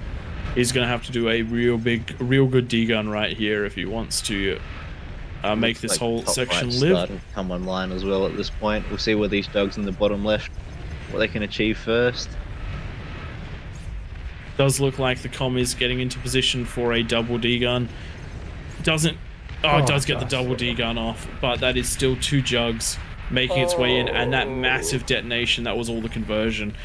So you'll notice just how much bigger that explosion was than the other one. That is what happens if you control a Juggernaut yourself. It will go kaboom much harder. Fake Duffy's economy just going down. Oh dear. That is this is a problem with three economies fallen. The kings now have to do a complete change in their strategy if they want to live this. Juggernauts are coming through here, but they are hitting the beachhead that was established, and with a beachhead established, these defensive units are allowed because they are not in range of the opponent's bases, only of your own defensive positions. The big challenge with the jugs at this point is they're slow and they don't fire overly quickly. So when you've got these coordinated pushes coming through, if they're not where your jugs are, there's a decent chance that they'll just be able to run around the whatever's left. And that's where the demons come in nicely. The demons much faster, great DPS for killing smaller units and just doing what they can. But I do actually like throwing the jugs just down the gauntlet because their explosions are doing plenty of damage, taking out plenty of stuff. But what I would like to see up the right hand side is just some spam. These jugs, like you're saying, they're doing so much, but there is nothing in front of them apart from these demons. The demons will get taken out quite easily by the vanguards. The jugs don't really have anything to stop them. If you're in this position, build your spam buildings, set the waypoints to where you want them, give them a general just all around the map after they go through the area you want them, then hand them off to the players that no longer have buildings or anything along those lines, but keep the build turrets yourself, so that you are funding all of it, but the unit cap goes to the players that have nothing left. That is one of the ways you can get around the unit cap problem. Does look like a big attack's coming in the top right as well. Actually, this is a lot of red spots. They're going to try and reclaim the fallen jugs, and that is always a risk of using them. Next big jug push is here in the bottom left, and this time I don't think there are many commanders left to deal with it, and they're coming through on so many different angles. Well, 2 different angles. 2 is many. 2 is so many. I suspect those jugs in the bottom left are basically going to be the countdown to the peasants dying as they make their way around the map. There are 3 comms making their way into position to stop this, and there are some really good D-guns available right here. But, yep, there was a great D-gun there. Get that second one. Yep, there it goes. And unfortunately the top right only managed to get one of them. But we do have a Juggernaut now that is bearing down on the Kings, and we do have spam units coming in towards the Kings, just being held up by demons and Karganeths right now, that top right side. Another good couple of D-guns there, taking out those jugs on the bottom side, and they look like they'll clear these up completely without too much damage. Jug's good at units, but they definitely need some support. And you can see the pressure mounting up in the middle. That right-hand side, top right, is putting some consistent pressure onto these kings. In the areas where they don't have any defenses, they don't have any bases left because they've all gone top, and they're basically scrambling to try and hold back the hordes at this stage. I hope you've hit and record on this one, Pro, because I certainly don't want to have to wait through this cast again. Oh, I didn't, don't worry. Oh no. There goes that build power again. And I think as as a it king, all... losing build power is almost worse than losing economy, because you can rebuild the economy. Once the build power goes, there's no way to quickly get that up and running again. You're in a lot of trouble when the build power goes down, and they just have so much bearing down on the kings right now. These mobile siege forces are doing so much work. The arbiters, the banishers, the snipers, the catapults, just letting units get in front and firing off shots where they can and just doing more and more damage as they creep their way further and further into the middle of the base. Demon getting good damage onto the arbiter force right there, takes down a lot of them, but even with a huge chunk of them taken down, there's still 44 left, which is too many. He's just consistently putting the pressure on to find where the next gap is, get that vision for the artillery to fire in over the top. Just to answer the Working question out where in those chat, priority targets yes, are. air is disabled for these. We would find it would be way too easy to kill the kings if their air was enabled. You should know exactly where to bomb, and the answer is the middle. Anywhere you want will be successful. Big catapult push coming in from the bottom right hand side. 18 catapults making their way in. Unfortunately, they're walking straight towards the juggernauts, which means juggernauts will get the best possible engagements on them. But even still, with so many coming in, they're just blind firing back towards those APHIS. They grab yet another eco center, 2 of the eco centers, all the fusions and advanced fusions for the bottom player now taken out. And we're essentially now into a 3 economy race. We have a Rageki's build power and conversion taken out yet again from that top side. The units are just punching on in, even with all of that economy, even with all of that scaling power. Unfortunately, just not quite able to defeat the sheer hordes of units coming down on so many angles. We're gonna see it go. There it goes. I feel like these APHIS are incredibly durable for how many things have gone top next to them this game. And there we go. Kings have surrendered this one. They did a great job at clearing up about a quarter of the map, but unfortunately just were not able to clear all of it out. And I think a lot of it actually had to do with that early aggression that the peasants put onto that bottom, the bottom middle part of the map. Taking out that one player really did slow the kings down and change their attacks early on, and allowed for super safety out of the peasants. Nicely done, peasants. I ate my words. I thought the kings had that the whole time. I was totally wrong. Probably the With this many peasants, if you don't get and rolling relatively early, there's just so many players that have got economies rolling that when they start all pushing in together, it gets real rough.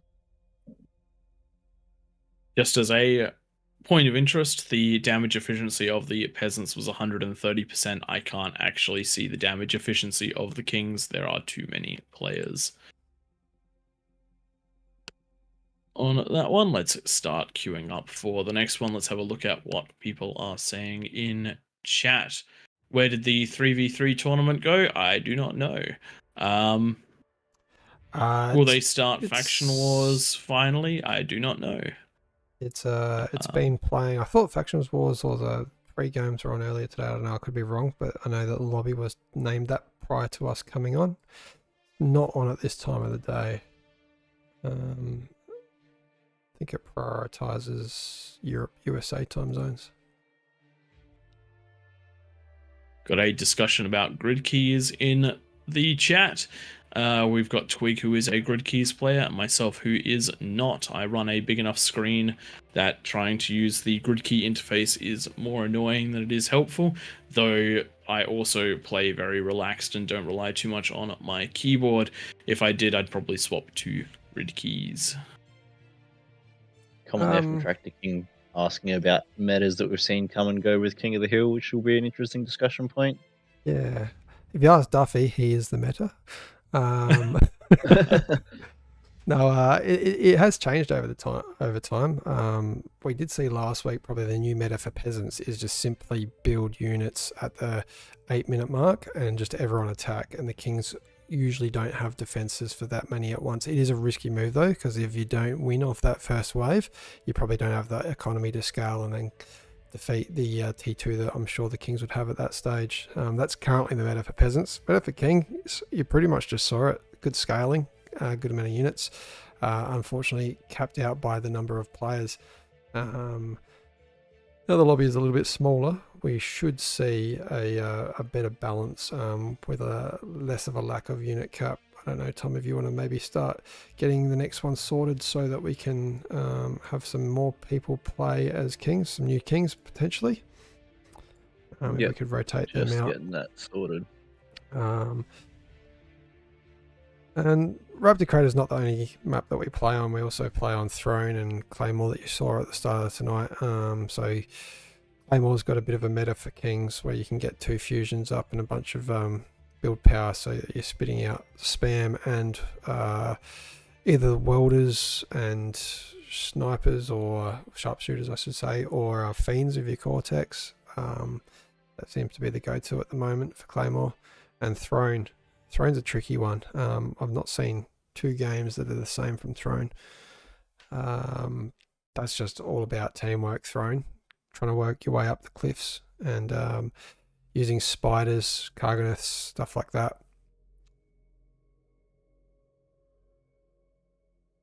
50 peasants right now. Let's keep it at 9 kings.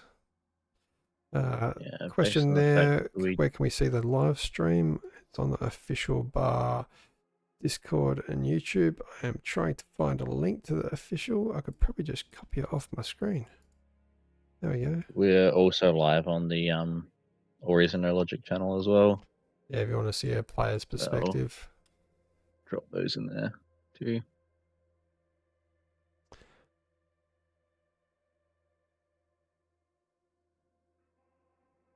So you're telling me, Prey, you didn't hit record on that one? Oh, that was a big one. Must be getting a drink.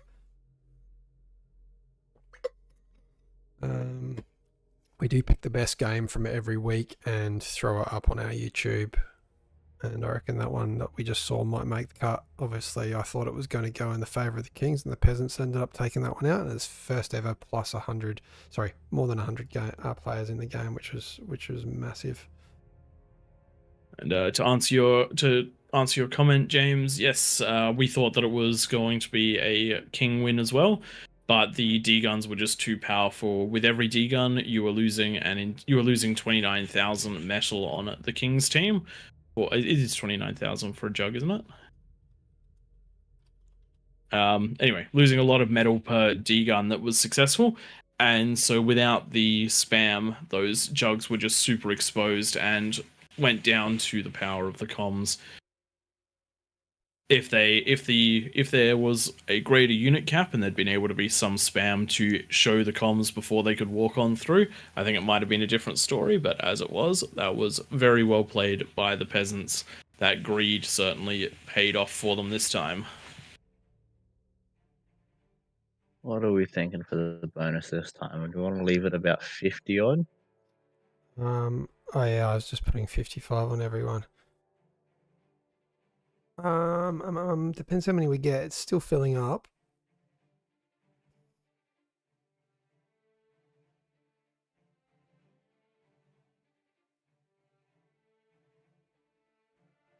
So as I can see that Twig and Tank Tom are going to be playing in the next one, I'm going to let them handle the talking until the game starts, and then I will jump back on in. No worries, Tom. I'll leave you to keep setting up. Just take out the lowest chefs from the king, I think, when it comes down to the 9 that we stick with. Yeah, I'll move them across. Well, actually, Pray, if you're still there, we could finish that conversation we were having a little bit earlier. Nope. he's No, not. I'm resting my voice. It's fair enough. It's tough to cast these for so long. They go for 4 to 6 hours, depending on the night. So let's check the comments that we've got here in Twitch.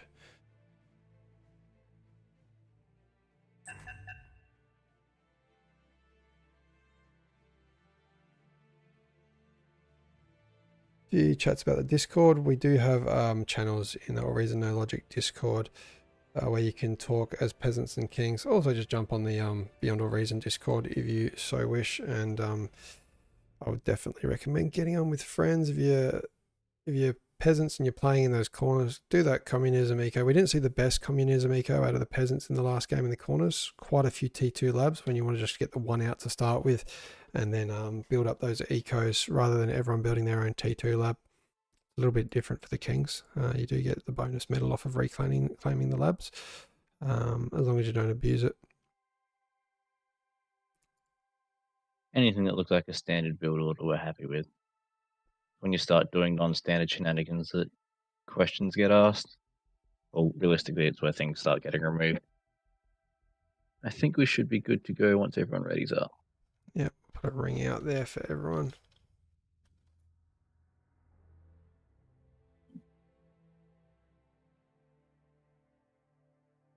Just Luna for the kings, who has now left the game, so we need one more king.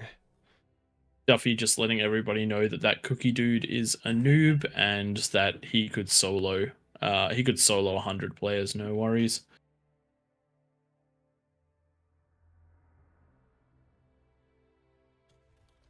Just a couple people to ready up, and then we should be good to go. We need one more king.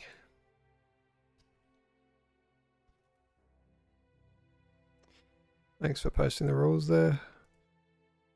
I definitely need to be better at posting them regularly so that new players can see them. Very basic for King of the Hill, Raptor Crater. There is a 10-minute no rush. Peasants stick outside the lava.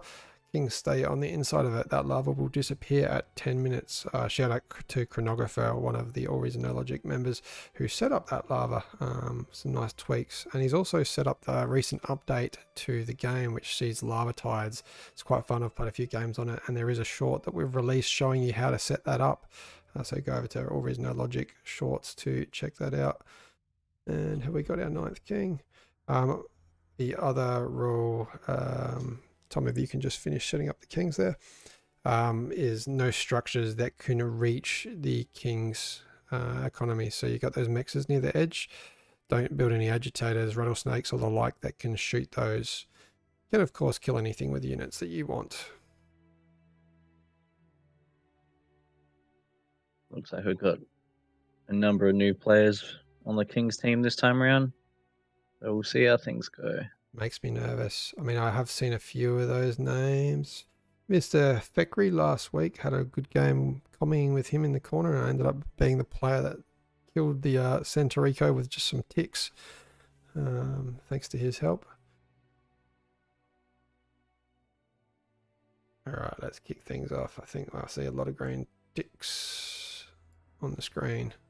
Next to all those pretty flags, hello to everyone around the world that is playing this glorious game.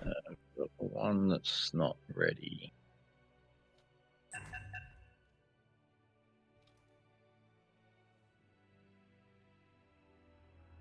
Feel free to just spec anyone that's not ready, Tom. There we go. And we've just had and a couple extras jump into kings. We'll just move them out.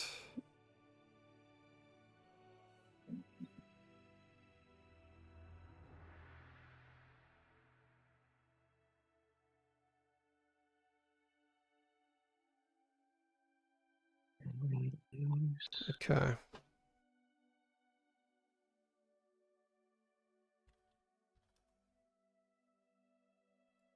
There we can get a lock on the lobby. for the teams so that Ah. no one else can join. I was waiting for people to ready up.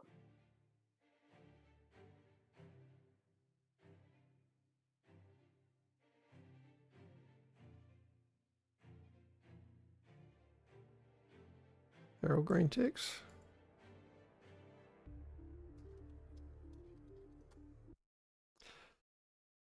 There we go. Took a bang. I must hit enter at the right time when everyone had pressed ready. We get lucky sometimes. The 9 kings in the middle, we usually cap it at 9 because there is enough room for each king to have 6 mexes, and then 1 center king that gets to have. Battle started. Whoa! Enemy Something just commander happened destroyed. and then didn't happen. An allied commander self-destructed. Warning. Your team is down to its last commander. Battle ended. I don't know if you guys all got that issue of the game just crashing straight away. Yes. Yes, I did. Pretty colors. Yeah, they were saying 1 king gets the 7 mexes in the middle. Leads for a good economy to be supported by a whole bunch of offensive and defensive kings around them.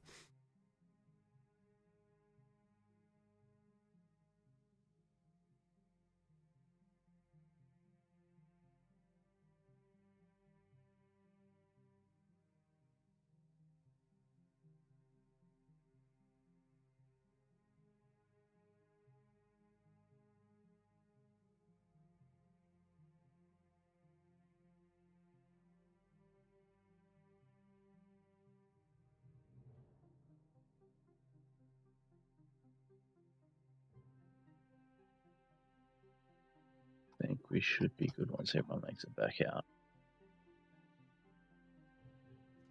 Yeah, unfortunately we're stuck with the people that are loading a little bit slow, which is totally fine.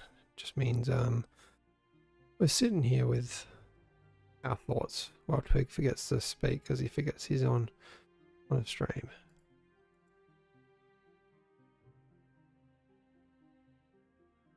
A few more to go and we'll kick things off.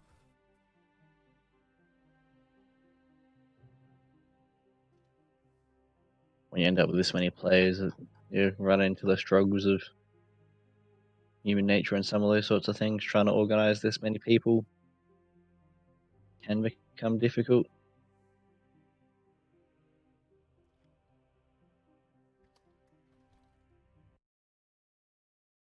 There we go. Reminder to people to ready up as soon as you're in these.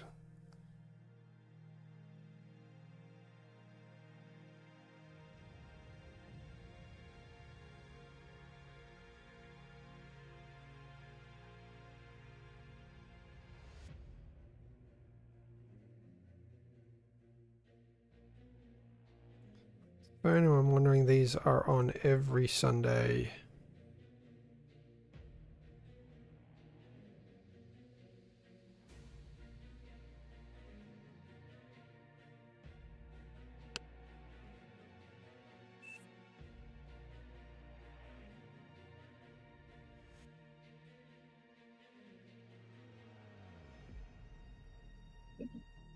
Please choose your starting location.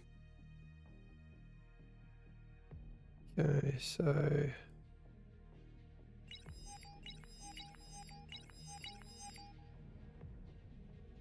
what you want to do as kings is go outside those lines I am drawing.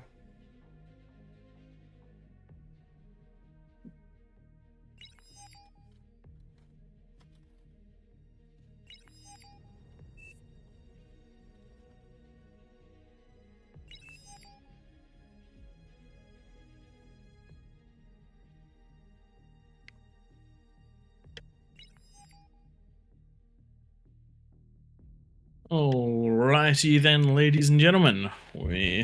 Looks like we're starting to get underway as Twig and Tank Tom try and coordinate everything around the middle. Looks like we're going to have 1 player in the middle. Looks like it's going to be Duffy or fake Duffy, unsure which is which. There's been some joke at our expense, I think, or just a good time for Duffy. Either way, happy to see them having fun. Looks like Tank Tom's going to be in that top position and Twig is going to be on the side. Force vote start has been called. We do have one player, Skemar, who has placed in the middle. I would definitely recommend not being there. You will lose your comm. It will not be fun.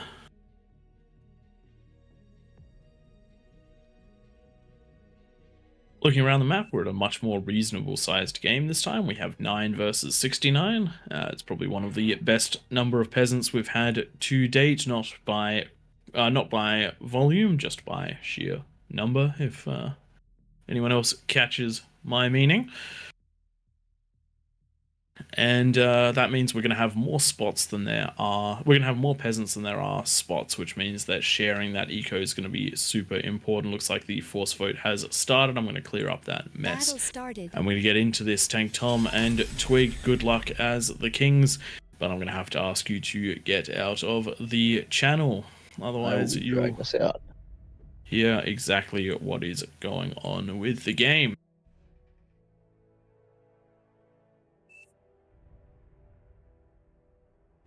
They're small. Just realized you are not a king.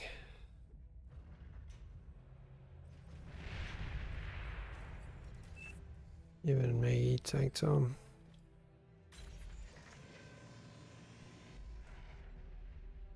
We've got top left and bottom left as our weak points.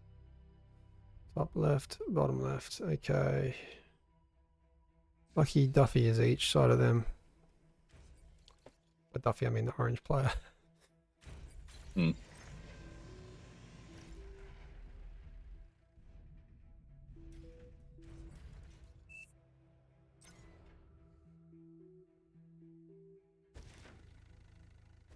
Definitely a little bit more laggy on EU8 than I am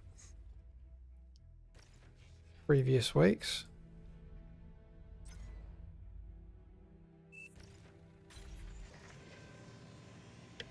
Part of that's probably just it shouldn't be unit player numbers.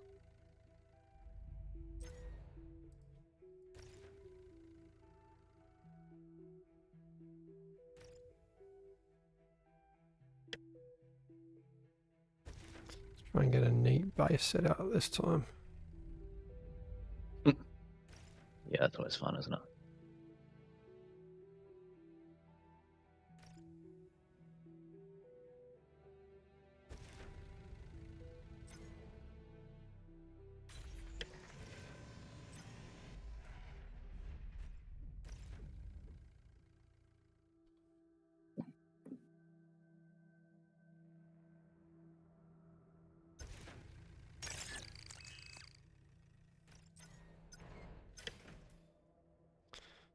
Gotta remember to build this energy.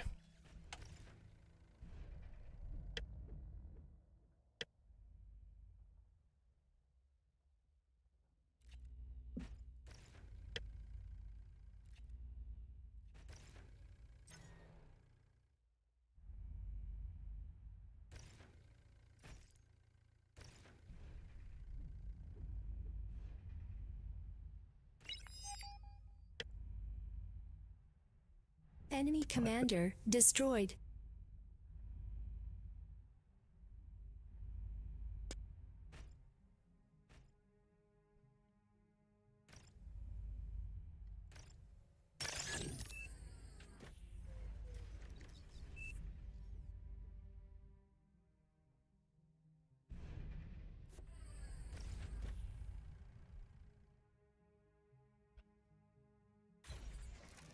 You're overflowing metal.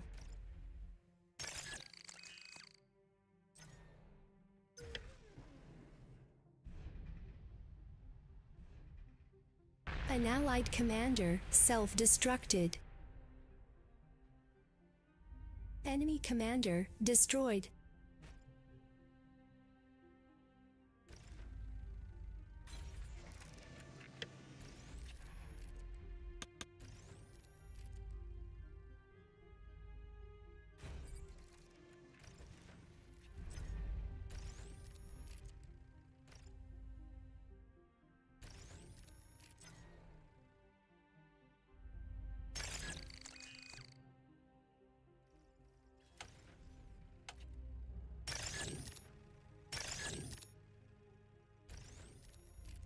Enemy commander destroyed.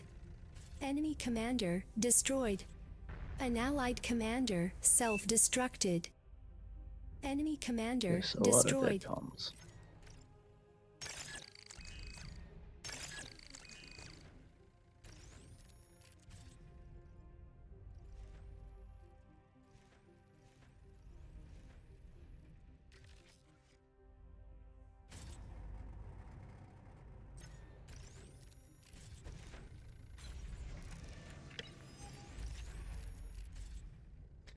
Almost the 5-minute mark. Enemy commander destroyed.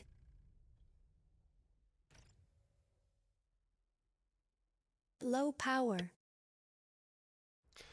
Oh, power's low. That's not good.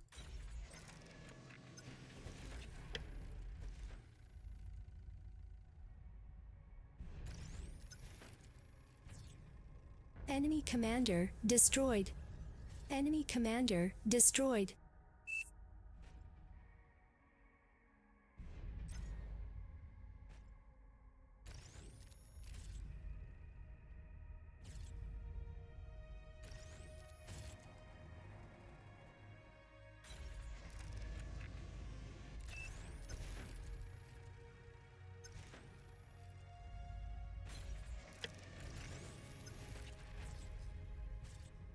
Enemy commander destroyed.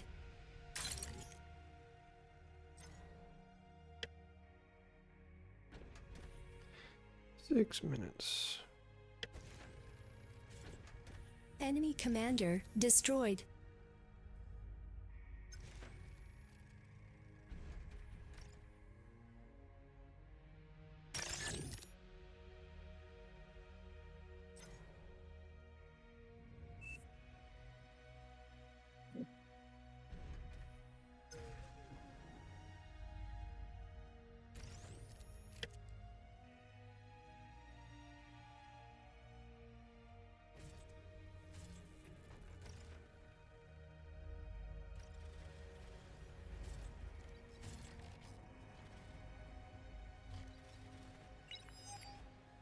Enemy commander destroyed.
Enemy commander destroyed.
Lava level is dropping. Shit. We good, we good.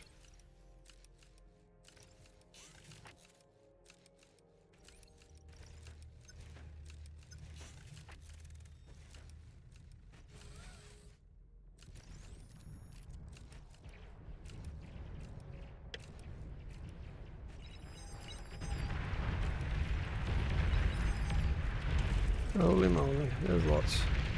They're doing the rush. They're doing the meta. Enemy commander destroyed. I was late. T2 unit detected. An allied commander has died.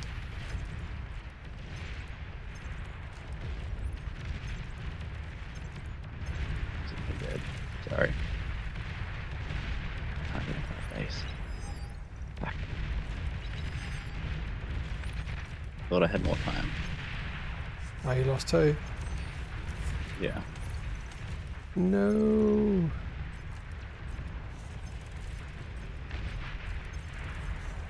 Enemy commander destroyed. That's alright, we can come back. Oh no. No. Yeah, I messed up. Yeah, you did.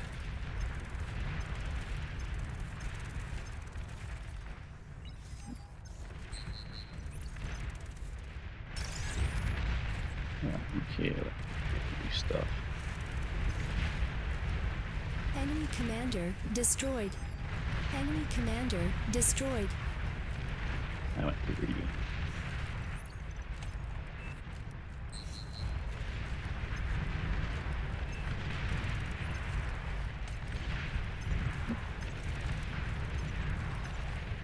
Enemy commander destroyed. Battle paused.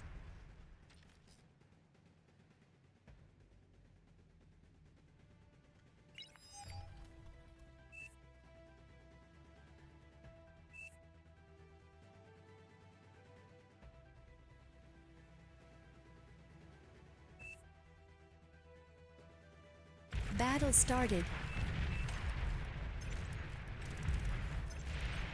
Enemy commander destroyed. Enemy commander destroyed. You take out a con. I can probably micro units and stuff. I need You have to give them to you.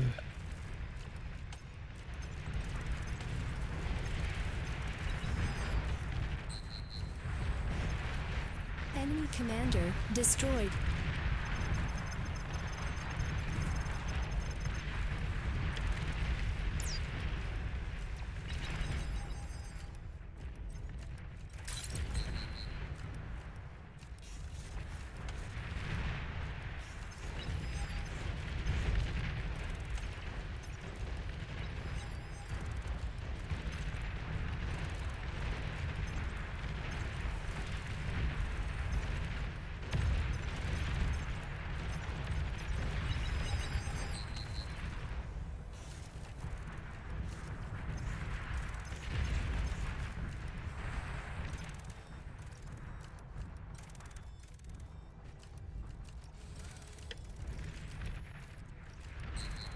Oh, we got extra units on.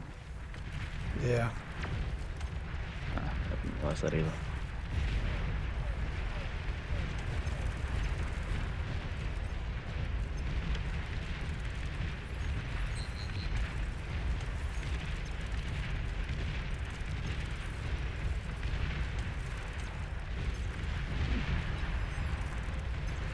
Enemy commander destroyed.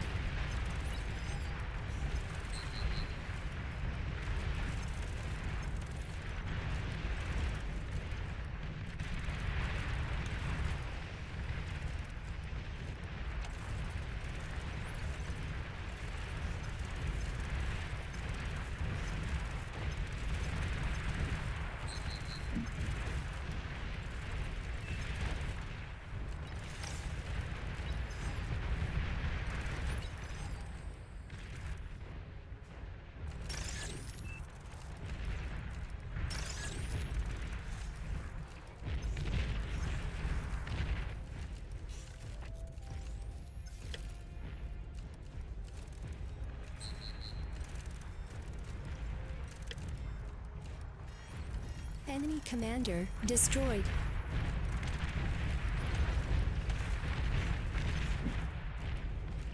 Enemy commander destroyed.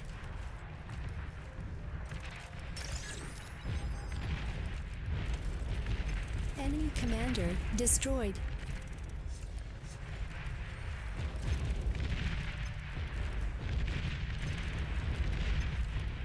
Enemy commander destroyed.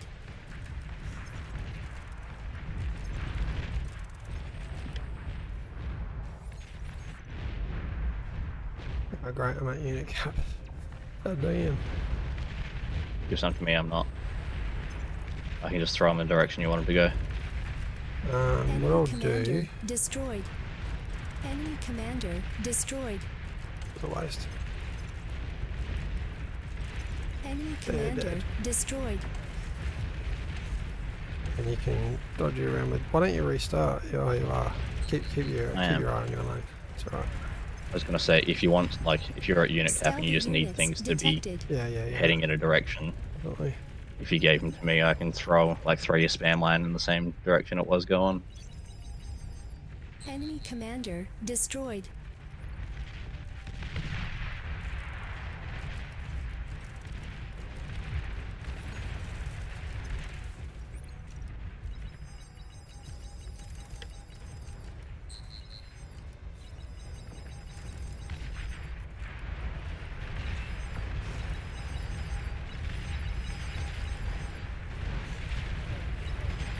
Enemy commander destroyed.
Enemy commander destroyed.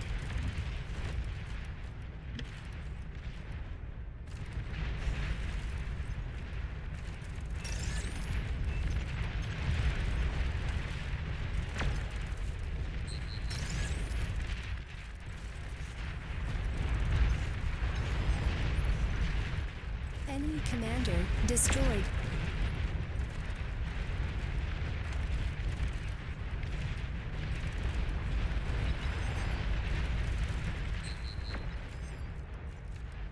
Enemy commander destroyed. Warning, mines were detected.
You back online?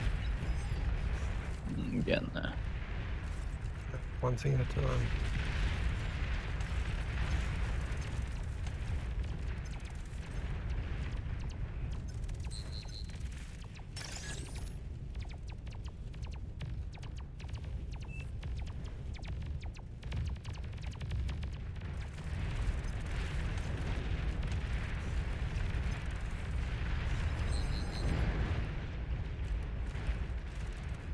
T3 unit is ready. Enemy commander destroyed.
Enemy commander destroyed.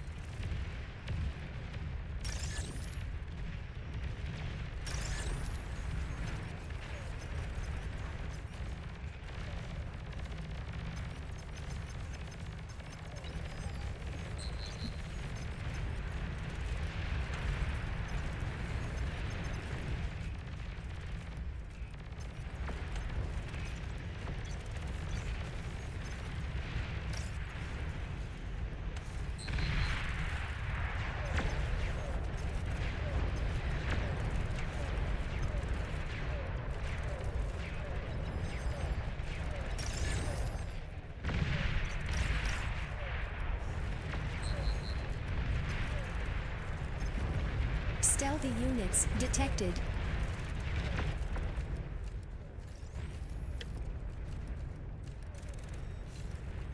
Warning, mines were detected. Yeah, I can't rebuild my maxes. I'm not going to get back online fully. Yeah, you know, I've got faith in you. I don't have space. I can't get out to my ring of mechs. Yeah, it'll be alright. Enemy commander destroyed.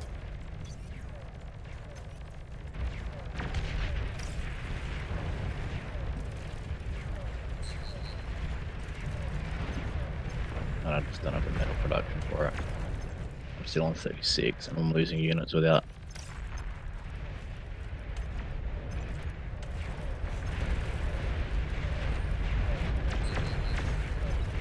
Just do one thing at a time, mate. You'll be right.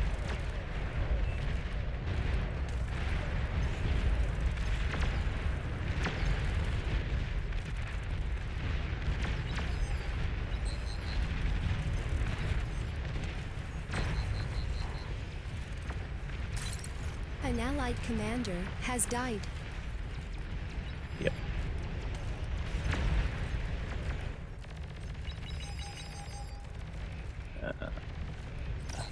Didn't have to do it that way.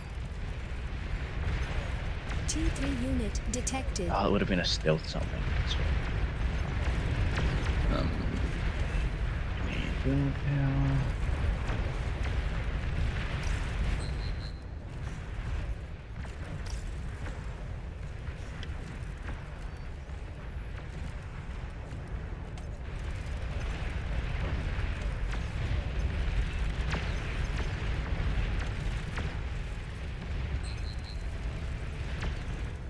Yeah, I just couldn't put anything in front of it.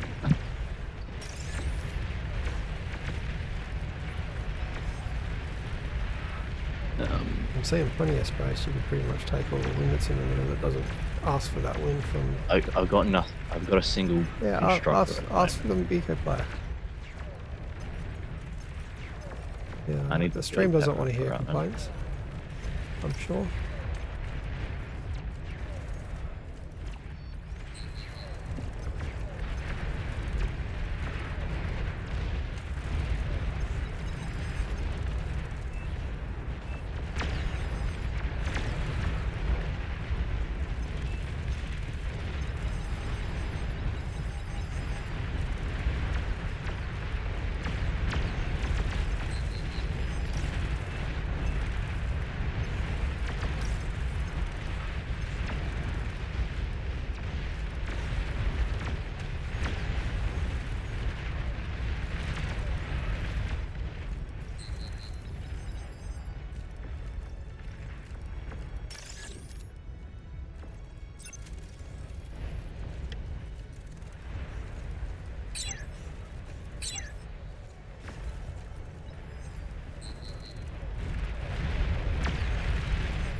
It's about that again.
Enemy commander destroyed.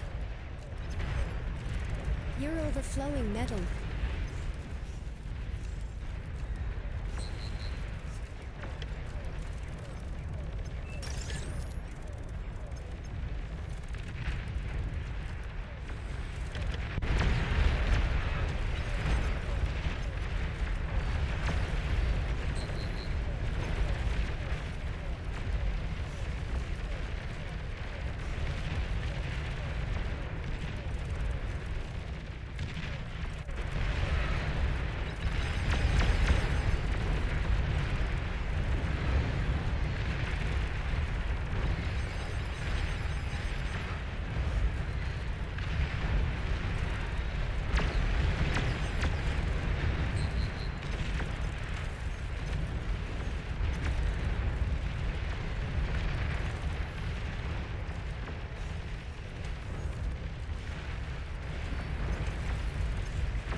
You're overflowing metal.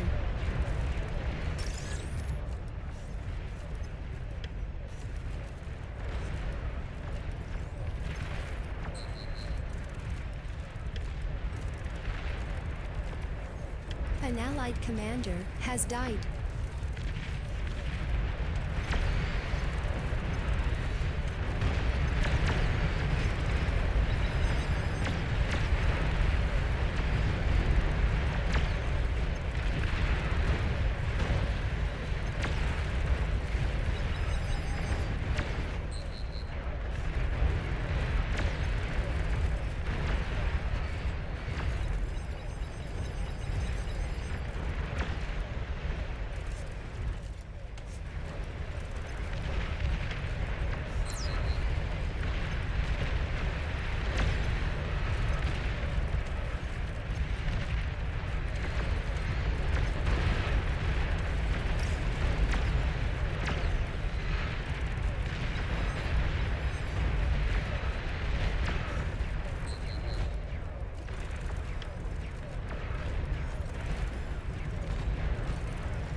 died.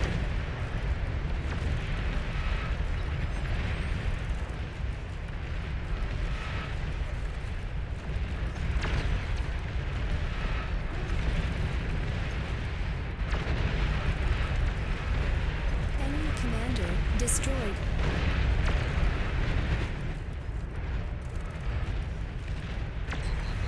Battle paused.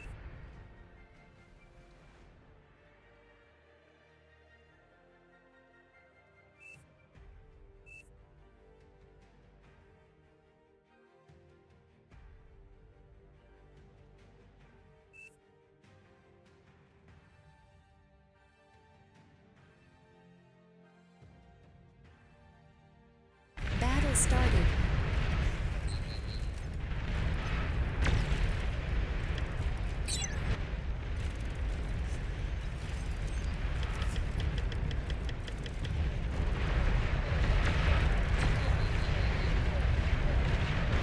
Battle paused.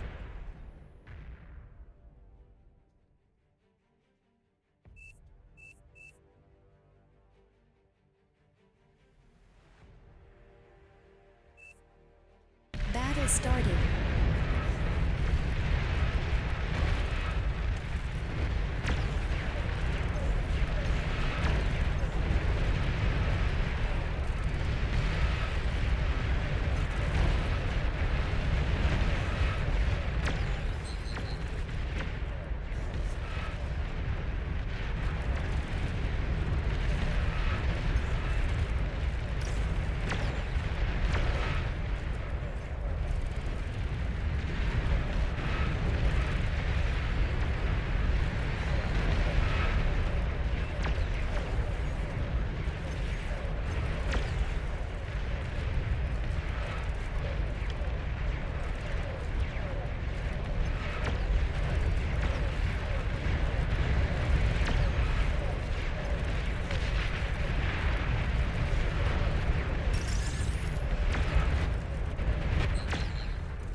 You're overflowing metal.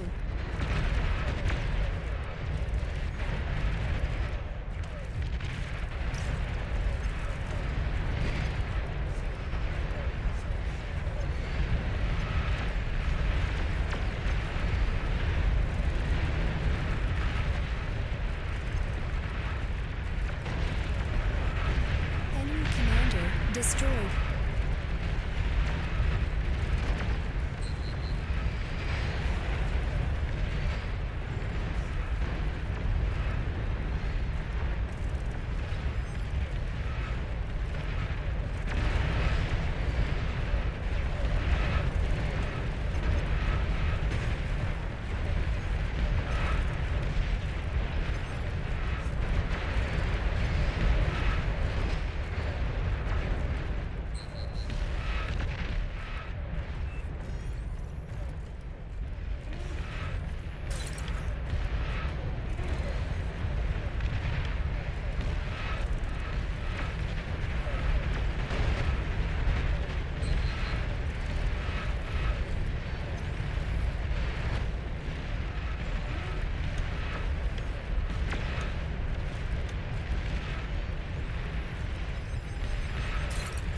Enemy commander destroyed.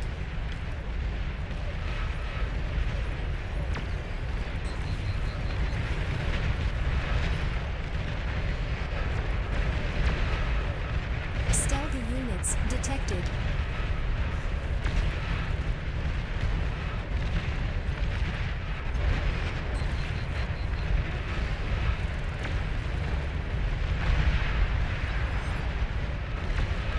Boom. Enemy commander destroyed.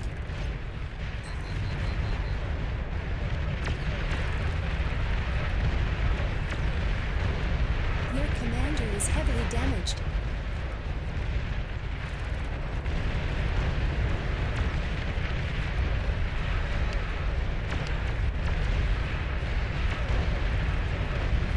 Flowing metal.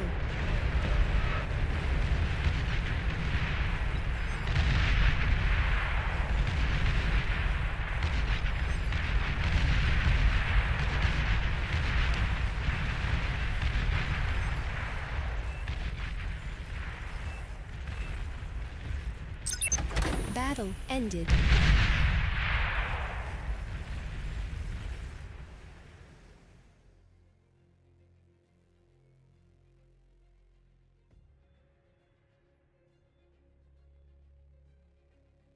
Damage dealt.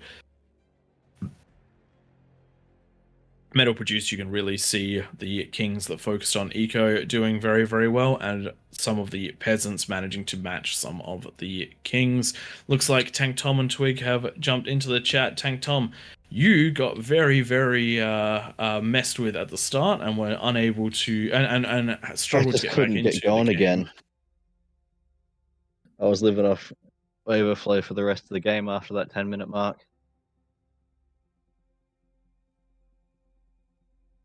And Twig, you did very well with the recluses at the beginning, but you definitely seemed to funnel into that tactic and were unable to, and ended up having catastrophic losses in those welders and those recluse to the Sheldon balls. Yeah, just having to cover the other lanes was just too Yeah. much. And I mean, I had always had the metal to build the units, and they're just a safe unit for me to build with the damage that they do, the welders and the recluse. Even though I was losing them, I was just wanting to not lose that lane. I didn't really have an answer. Having to micro against that many players, it's just a bit tricky once it gets past the first 10 minutes or after the no rush timer. So yeah, just a bit unfortunate for the Kings again. Another loss. I think it's just coming down to those leaks that happen. Unfortunately, so I'm going to hand off to you guys for the intermission and rest my voice for a little bit. I'm starting to lose it. Unfortunately, my housemates had a cold, and I think I'm starting to pick it up. It's always fun. All right, I'm just going to try and reset my brain after full focus mode. That whole game is so hard going a King, just trying to continuously do as much as you can. It's really hectic with the APM. I think I thought I had an extra 30 seconds or so at the start of that, and then wasn't quite prepared. Despite me saying 2 minutes left or something like that. Yeah, I had the beamers up on each of the ramps, but they had 2 full ramps of stuff come as well. That's all right. You win some, you lose some. I'll let you talk. I'm going to try and set up a balanced lobby. Yeah. So we're running King of the Hill again this evening. We do these every week. They seem to keep on growing in size, or at least that's what it feels like. So we'll start with, everyone around the outside. Eco as hard as you can for that first 10 minutes. Ideally, it's 8 or so. Get a couple of minutes of units and then be ready to push on out. We've noticed that it definitely ends up getting well defended with this many players on around the outside.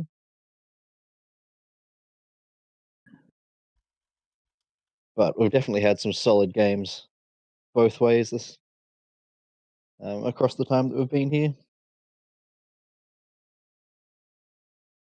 Twig's just going through trying to set up the lobby at the moment. Let me have a look and see what we've got for comments and things that have happened over that last game.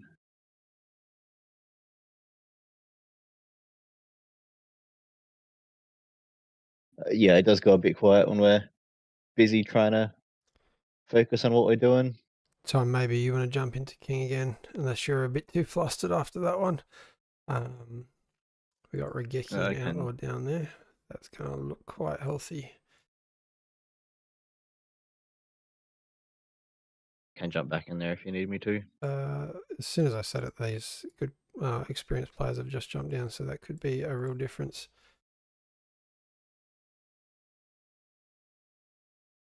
All right, we do have a number in there just like that.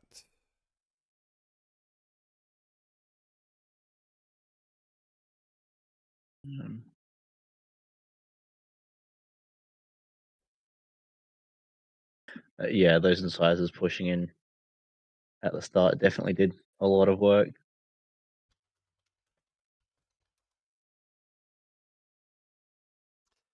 We've just got the inconsistent IDs.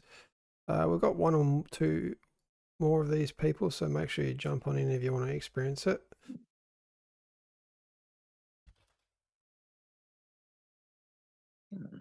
We got.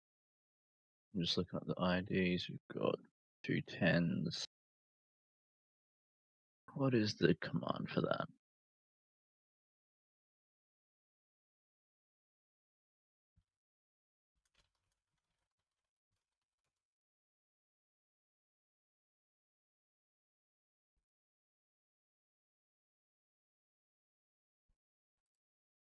Two 10s, 2 1s.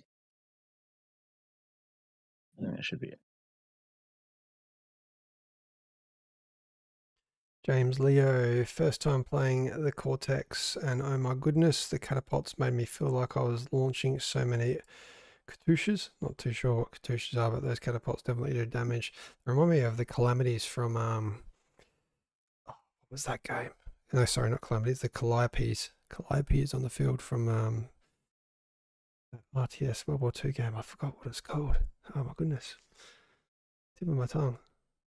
Someone in comments, remind me what it is. Do you remember what the ID change command is? Um, Because I can't. yeah. Explanation mark for start name / ID.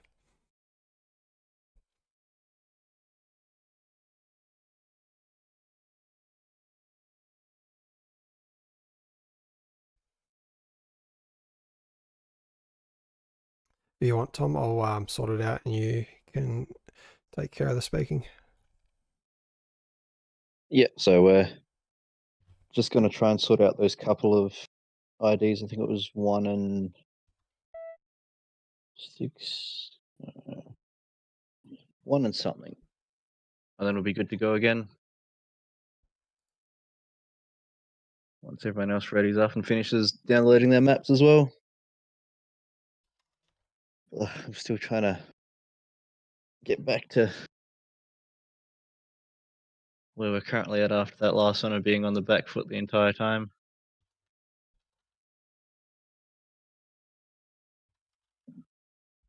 Where are we?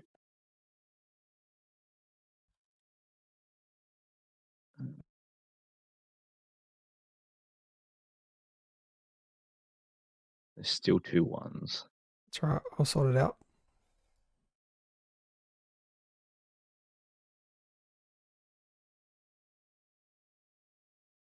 So hopefully we'll have a stronger Kings showing this time without as many going pop. It's been a while since I've had that bad a run going through.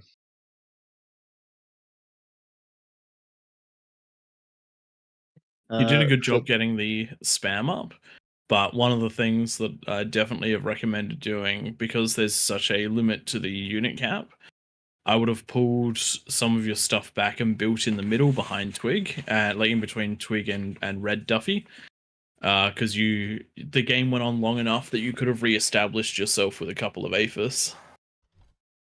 Mm.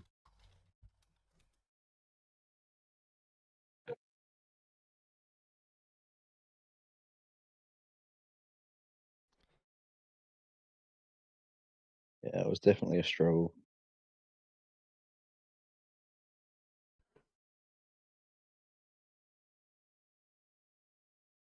Just waiting for one more download and we're good to go. Jester has asked that we just be patient.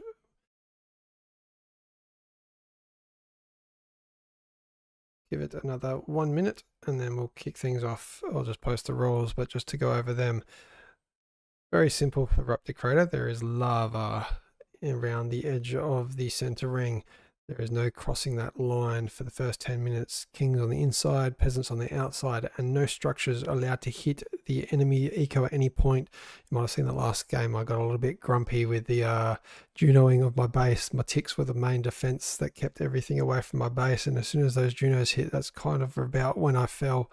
Because yeah, as soon as you're able to use structures to hit enemy bases, that is a good night.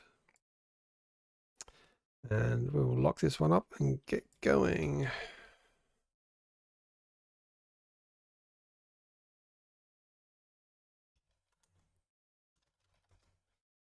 think we'll just might spec that player and before start.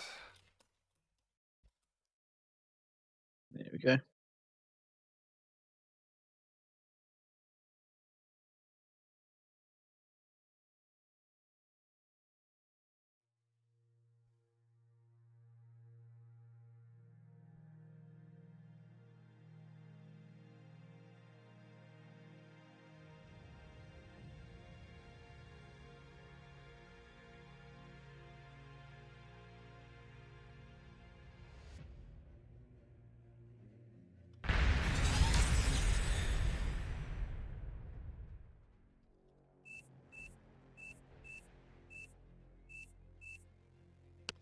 Looks like it broke again.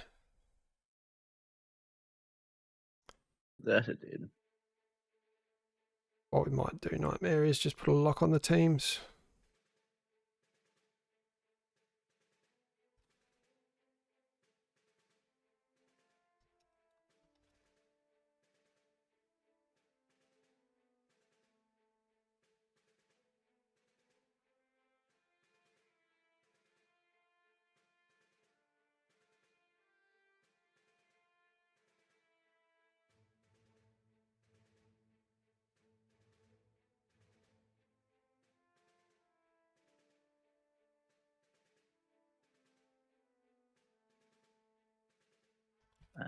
The force start does it.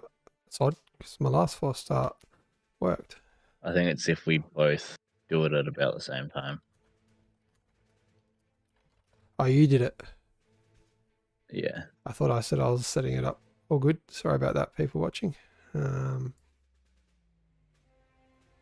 let you kick this one off, Tom, then. I'll stick to the talking. I just got this cup more to be ready.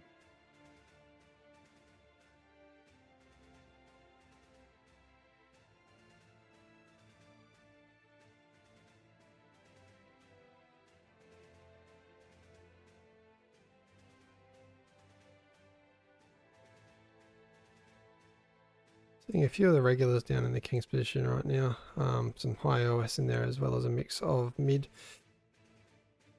Doesn't really matter what your OS is as a king, as long as you just hold your lane and keep expanding that eco. You want to make sure you have a mix of spam and eco going, and getting those tactical units out, the ones that can get out of the canyon, so your recluses, your termites, and then also just the stuff that's going to push up those lanes as soon as you get that T2 happening in big numbers. You can take control of some of those ramps and really push up to the sides. The east and the west is the easiest spot to push out as a king, followed by the north and the south, but those corners, given how many people are in each corner, they're a lot harder to get into.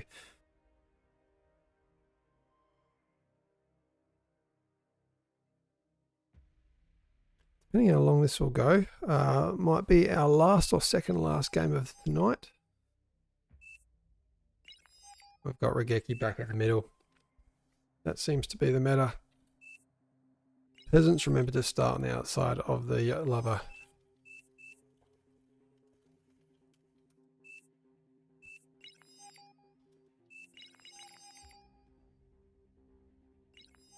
Ben, since you're wondering what the best tank is for Legion, that's good for a push, it's the Soul Invictus. That's just your favorite Legion unit, full stop. It's the Soul Invictus, I'll have no argument.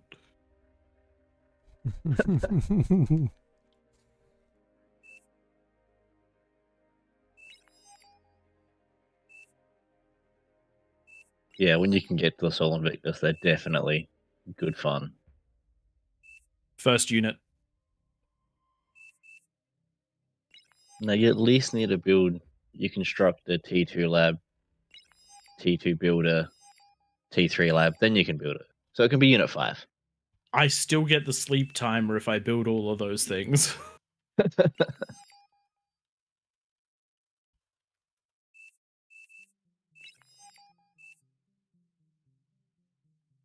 All right, ladies and gentlemen, I'll be jumping in here and there over the course of the cast, and you'll still be following my camera, but Twig and Tank Tom are going to take the lead in this one, because my throat has packed up a little bit, and the coughing has started quite dramatically, so I'm going to be letting them do a lot of this.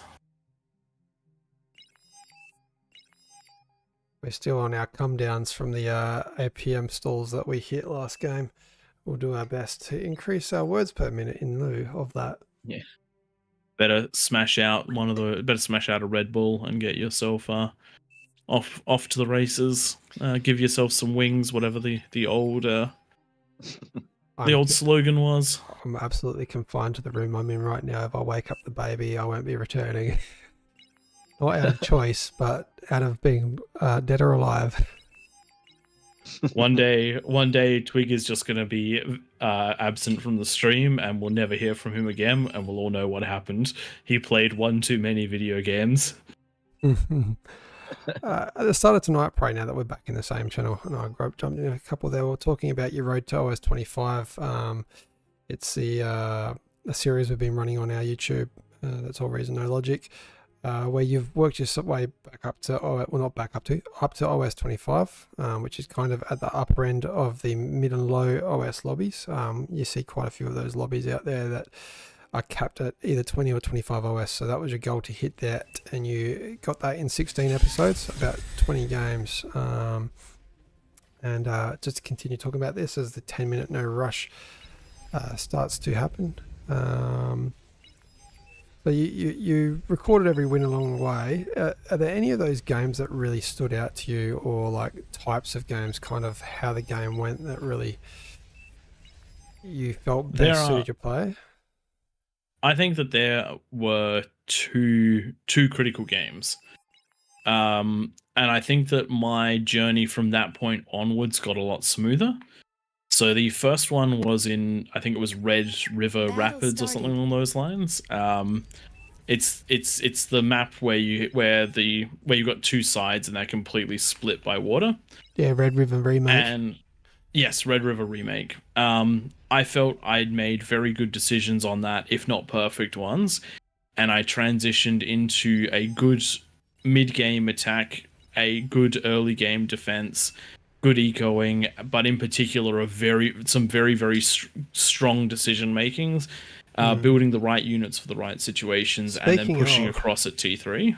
Speaking of, I don't know if anyone's seen, we did an episode on the Cortex unit tier ranker, and one of the units we argued about was the duck, and it's kind of a theme. Ducks are bad. AllReasonNoLogic, where I love the duck, Pradith hates it, but that particular game, you actually went into a lot of ducks, and they were probably the real deciding factor of you winning your lane and being the first lane one.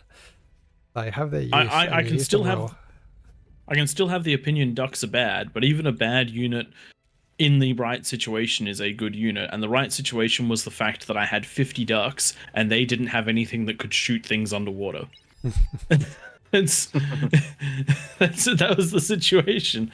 But yeah, that one I thought was a really good. It was a marking point where I became much more confident in my play, because I thought I was behind that whole game, and then when I watched the replay and I did the cast, I was like, no, I wasn't. Then the second one that I thought was really important was I can't remember what the map is, but it's lava around the outside, and it's almost like a big donut with five passageways to the very center. Yeah, I know the one. I don't remember the name of that one, unfortunately. Just absolutely massive early game aggression, just non-stop early game aggression, rolled multiple players and pushed all the way back. This one actually played with Ollie. Not like we weren't on comms or anything, but Ollie was the top half of the map. I was the bottom half of the map. Ollie was on the receiving end of something similar to what happened to me. To what I did to my opponents, but managed to survive and keep us in the game while I rolled up the bottom half, and it really changed the way that I thought about bar.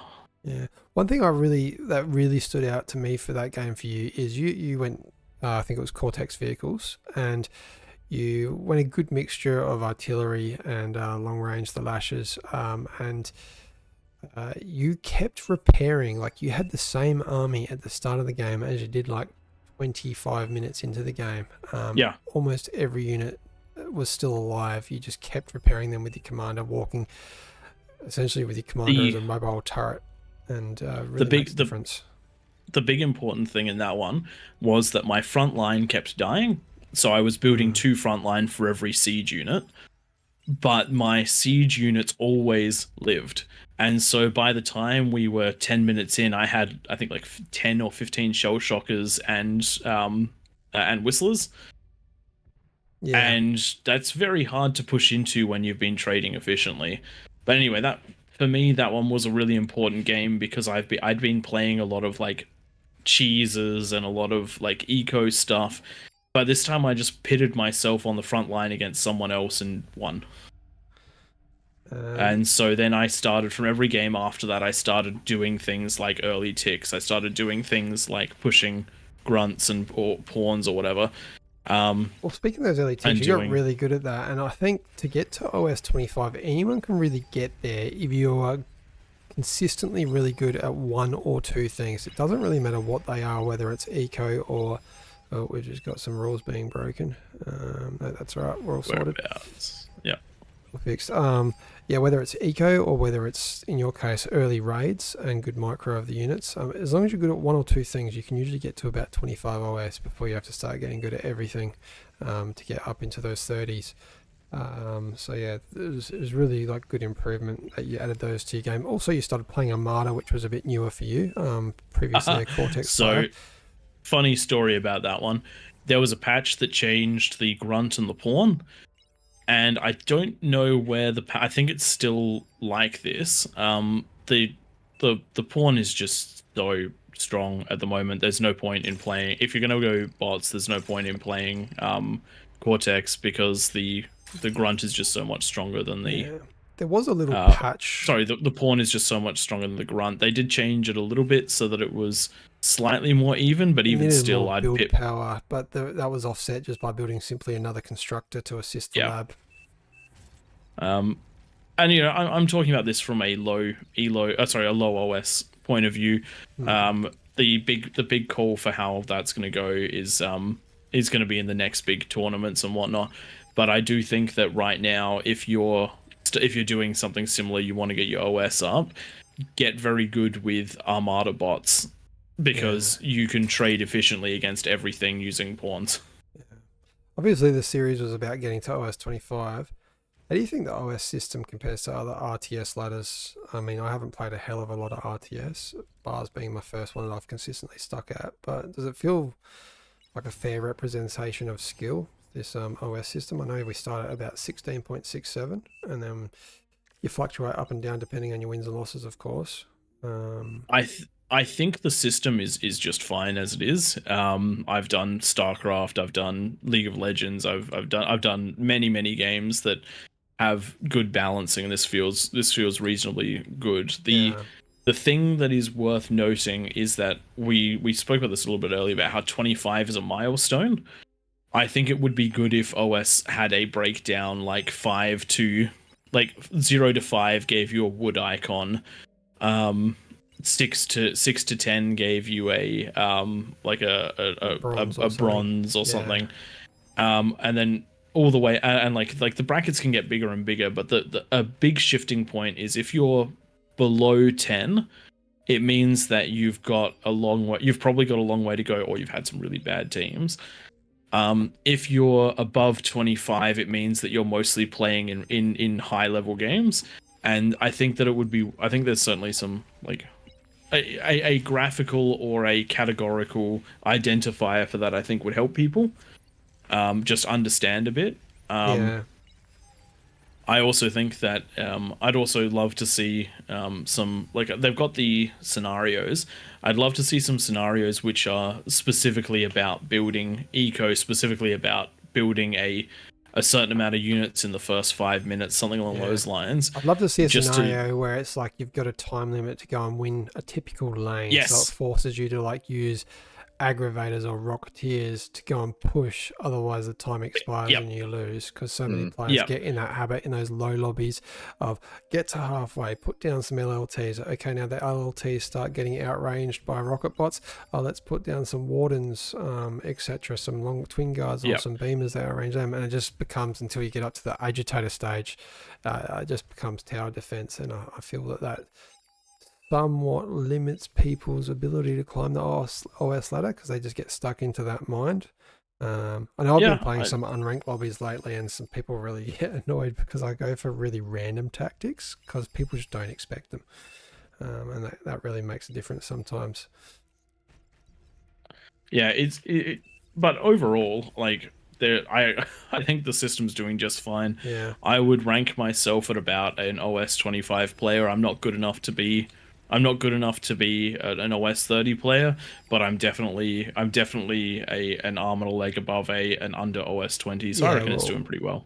I reckon you're spot on there. Like you definitely were the best player in those games, especially towards the end of the series. You're 100% the dominant force that managed to clear out players, and your lane was the lane that won most of the time. So yeah, nicely done there. So yeah, if someone's sitting at around that OS 15 where you started and wanting to get up into those 20s, 25ish, do you have any advice? Watch your replays. I learned so much by casting those replays, because I saw everything I did wrong. I saw everything my opponents and my allies did wrong, and I saw everything they did right. And then anytime I did, basically for every game, I had two major objectives.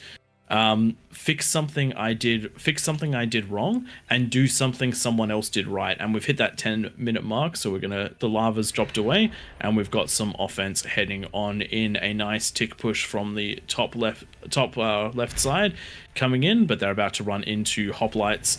And Hoplite's very good at clearing out spam. They're plenty fast enough to run with it for a while, and they've got some good variable DPS, and a good call by the ticks going around looking for a new entrance, but they are going to be blocked at every turn along the way here, unless they can find a sneaky little gap, which I don't think they'll be able to do. Purple going for a nice rush of Helios. These tanks are they're basically like the LLT equivalent, but in a tank.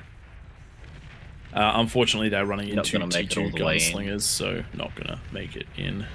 Yeah, the few pawns coming up the bottom of the map, but running into sprinters. So King's doing really well, kind of countering everything with exactly what you need to counter it with at the moment. Only one lone pawn getting through and then getting taken out. Not a whole lot of pressure coming out from the peasant side this time round.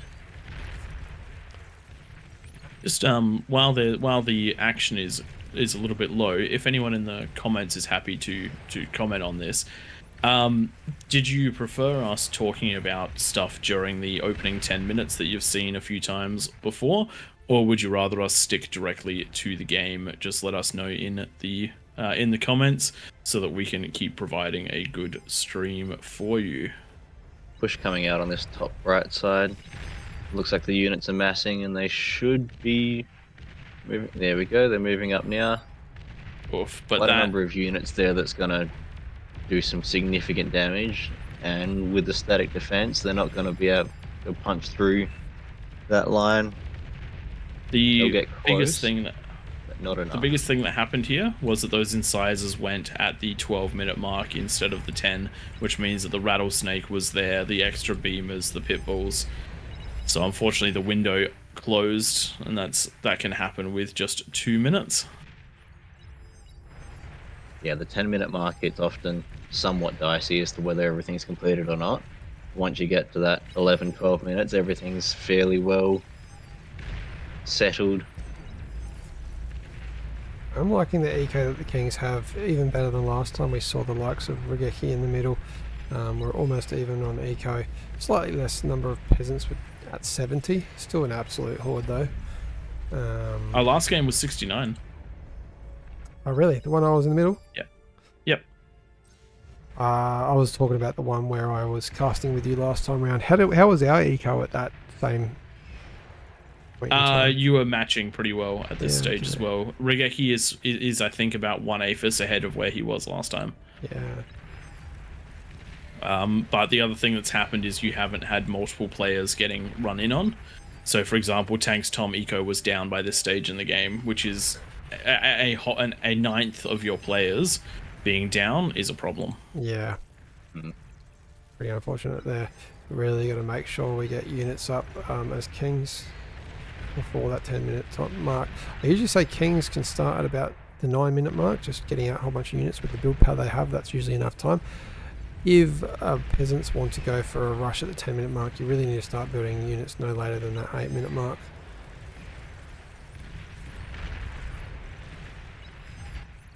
Looks like some of these Kings are trying to do some scouting runs just to see which ramps are well defended and not. Top right's not getting very far.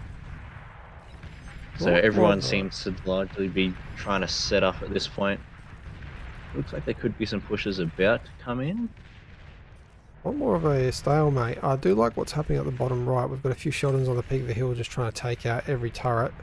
A number of units building up behind, so we might see a push through there. Unfortunately, they'll be running into an absolute bucket load of these Pharos light heat ray towers and the Dragon's Constitutions.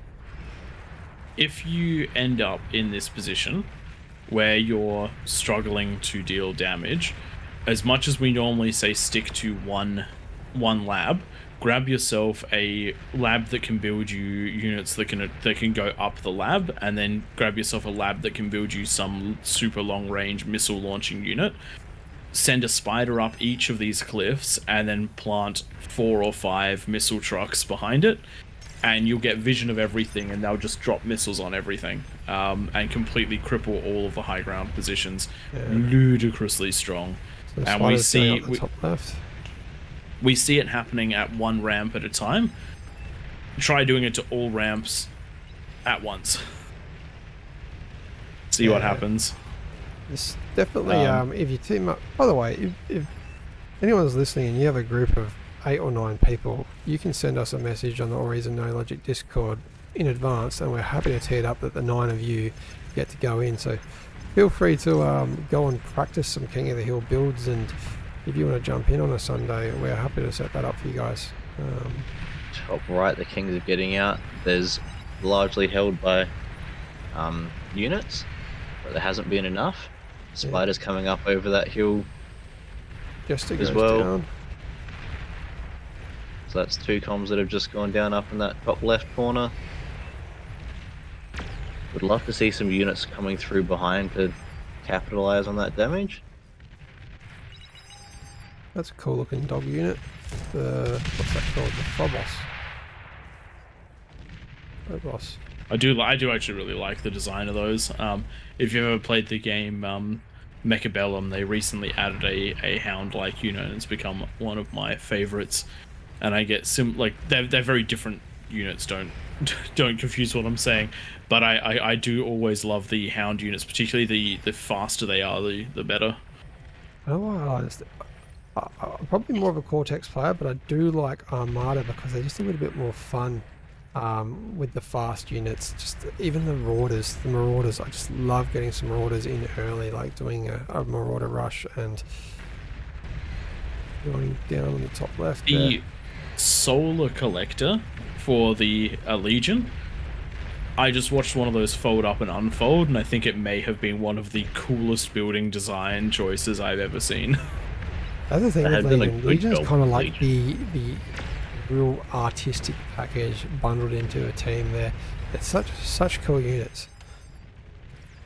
Just got another big incisor rush. This one managed to push in much further, and it's being backed up by these negotiators and tremors. So those units getting the scouting and the other units firing on in and doing the damage. I think these are attacking air. These might be attacking locations.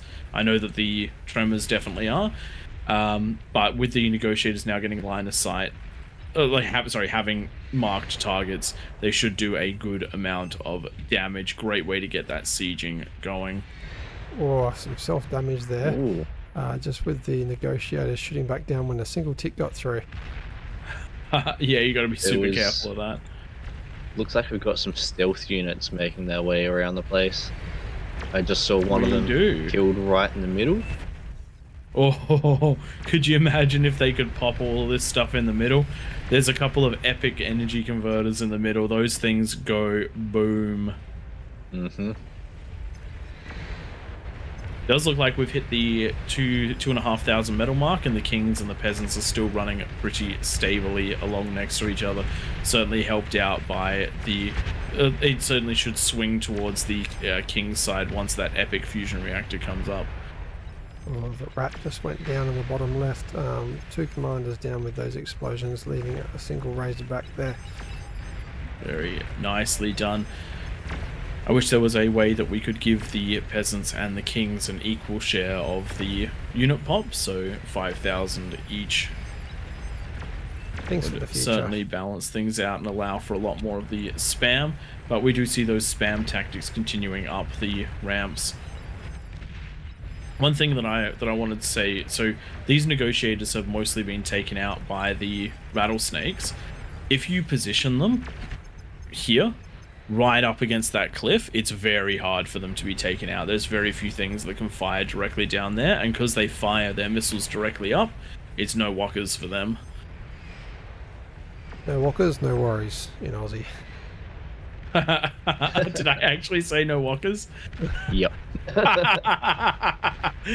Oh dear, I do try to keep the Aussiness out of the cast as much as I can, because there's certainly some weird sayings that we have, but it does sneak on in every now and then. It's sort of like if you're talking to a New Zealander and you hear them talking about jandals, you might be quite confused because in the rest of the world they're known as thongs or flip-flops.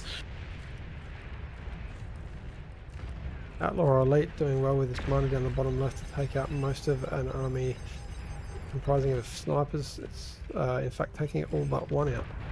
Which goes down very nicely done, and the ticks going to push on through and do the rest of the damage. Real action though is happening at the top left now, with a big clash between the purple players and the maroon players, if the colours are the same on both of our maps. They are, thankfully. They do rotate sometimes, but it looks like we're on at the same schedule for now. These are Karakinos, a very interesting unit. They somewhat bridge the tier between a T1 and a T2. I'd actually consider them kind of a tier 1.5. Good firepower, but short range, decent mobility, but not great. And they have the ability... Yes. Oh, big push, big push. But the spam's just a little bit behind those Razorbacks. The Razorback's taking a lot of damage, and that Bastion is going to eat them alive. Probably the last ramp that you wanted to actually head up as the Kings. That one's the most heavily defended out of all of them. Only the one Razorback getting through. Not even that one. Not even that one.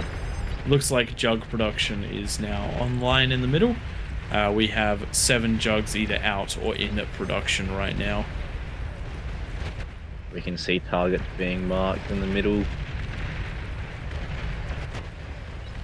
Ready for those units to push in towards them. This green push from the bottom right hand side. It's had some vision given to it.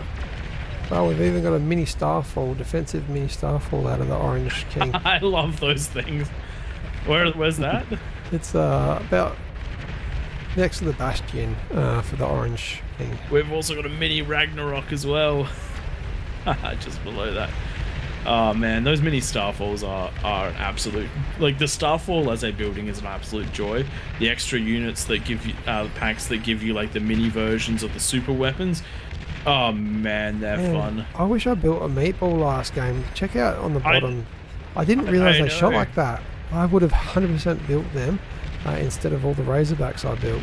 And they cost it's like a less metal. It's like an even better version of the what's the That's tank? great. Oh, it's like the Yep. Tremor. It's like a almost a better version of the Tremor. But it is going to start taking damage from that Arbiter. Good choice right there for how to try and deal with it. I'm going to try them next time on the King with one of those, with the Armada team. Red building up again for another push. Hopefully they get a little bit further, but they are definitely up against more this time. I wouldn't mind seeing them pick a different entrance to go down. Yeah, I just go a different ramp. Look 2 ramps up. You'd be up against a couple of bulls. We do have Epic And a Recluse couple of coming out of Starlights. the highest OS player in the game right now, Outlaw Elite.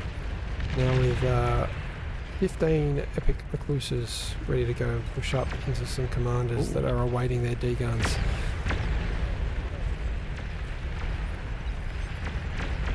I'll figure out Yeah, which you is gonna be need the you need first some line sort of something in front of them to help with that.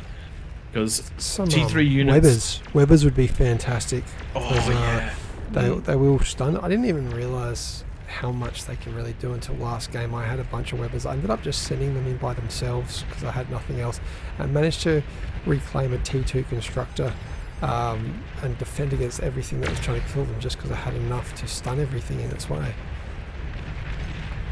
Pink's trying to make their light pink is trying to make their way down on the right side in a big way. A lot of T1, but that T1 is jumping itself into 10 snipers. That T1 T1 has been going down that ramp for a while now, and it's not making any progress. Yes, when this happens, and you're not dealing any, if you're dealing little bits of chip damage here and there, you can sort of maybe argue it. But when you're just losing this much metal in a constant fight, it might be time to scale your economy, slow down the unit production, or signal another player, hey, I've got a boatload of spam, this is the direction it's going in. I just want to point Send out your on the jets left, behind it. there's a bunch of stouts that have just managed to almost make their way in, just to show how much health the stouts do there. They're taking damage even from T3s. Fortunately, the Mucade. the demons managing to clean them up. I was hoping to see them get through and just do a little bit of damage and see a chain reaction, but not today. Looks like the epic recluses have given up on their ramp assault. Oh, sorry, on their high ground assault, and are just pushing in with everything else over on the bottom left side. Huge amount of sieging firepower here, and there are and the simulators in front to deal with spam and spam to hopefully illuminate all of those comms. This could be a very strong push because as soon as the front line is clear, the recluses can walk up anywhere into the back corner, which means that it's very hard to defend against them. You can spread them nice and wide, they'll deal a lot of damage, and even if the comms are there to degun, you're not degunning jugs, which is a huge amount of damage. Sorry, a huge amount of resources taken off each time, but they are firing a lot of their missiles at just individual spam units. You got to micro them just a little bit. Does look like the jugs are now starting to make their way down on the right side. All of this spam is going to pave the way for the jugs. What have we got here? Junos. Juno's going off. Junos are okay on the ramps, but not not on the bases. ramps. Junos are, if you're a peasant, you can Juno outside of the crater. If you're a king, you can Juno inside of the crater. That's the ruling on that one. Battle started.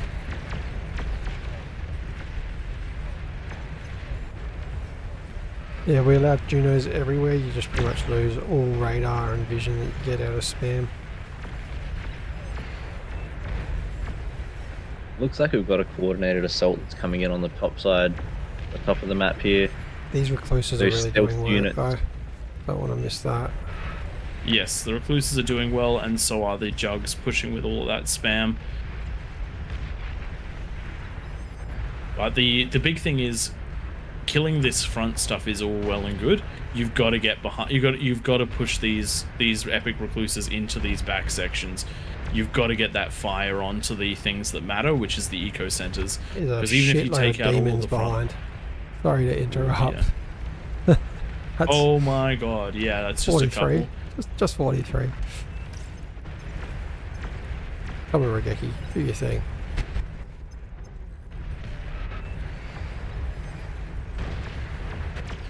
Huge amounts of firepower going through up here, but it does look like, I think those might be EMP missiles that are hitting the epic recluses, which is a great use for those, by the way. Trying to look for the tower that's shooting them out. Anyway, the recluses are now starting to head towards the important targets. Hopefully we will see. Actually, I think it might just be the way they explode. Perhaps. Hopefully they can get up there, but even if they don't, the demons are going to do a great job. Meanwhile, the juggernauts just working their way down their ramp bit by bit, and the counter assault, all the spam moving up. You do need to support those juggernauts with the spam. Demons, though, demons are in here in a big way. This is one way to push. 45 demons backing up 12 epic recluses is going to do some damage no matter how you swing it. Wouldn't mind just seeing them taking on the edge of the map. Up on that top side, they're target firing to the build power, and that's the top base is just chain reacted all the way through. Oh dear, building epic tumbleweeds is a very scary thing to do as a king. Yeah, you don't want one of them to go down. Looks like the jugs have hit. The jugs and the demons have hit the high ground in a big way.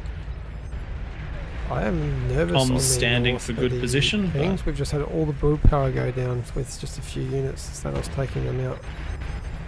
What to watch? Sorry, I'm interrupting. Battle paused. What's going on? Battle started.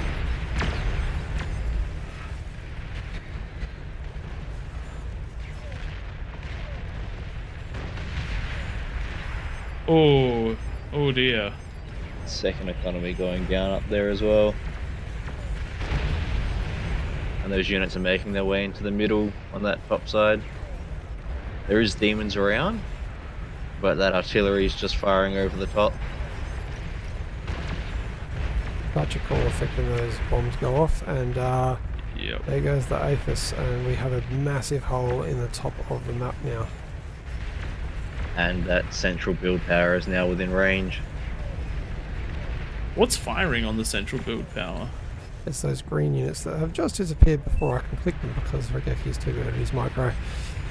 They are Thanators? Thanators. Salvo rocket bots. Yep.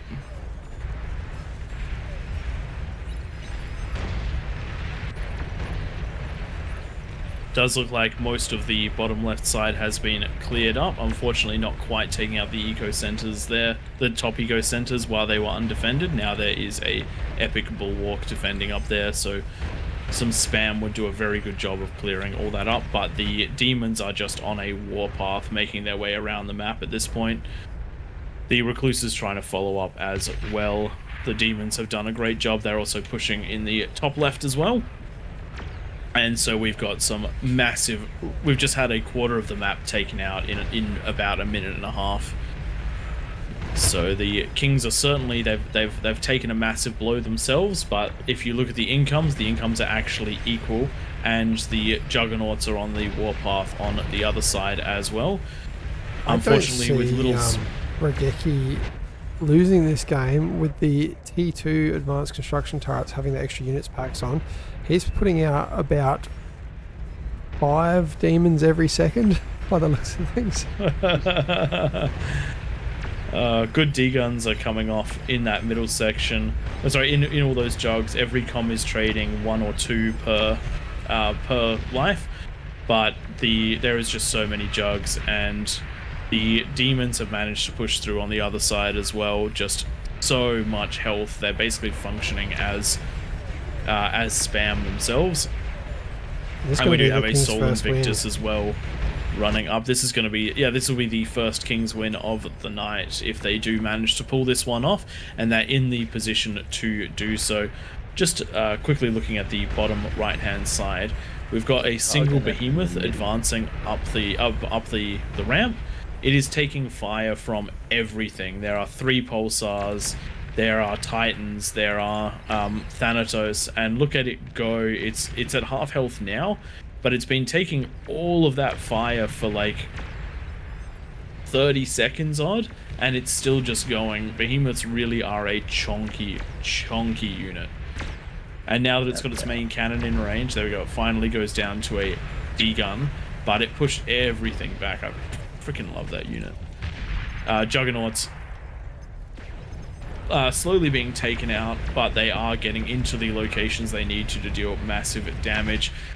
If that front one just walks up to the edge and Control Ds itself, it's going to take out a huge amount of stuff.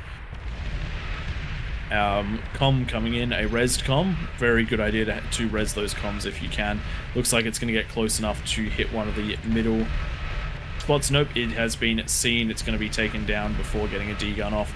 So that is a missed opportunity right there. Another comm walking up, but not enough energy to be invisible, and it looks like the Juggernauts are getting to the spots they need to, target firing the Epic Converter for nice big damage, and then walking through.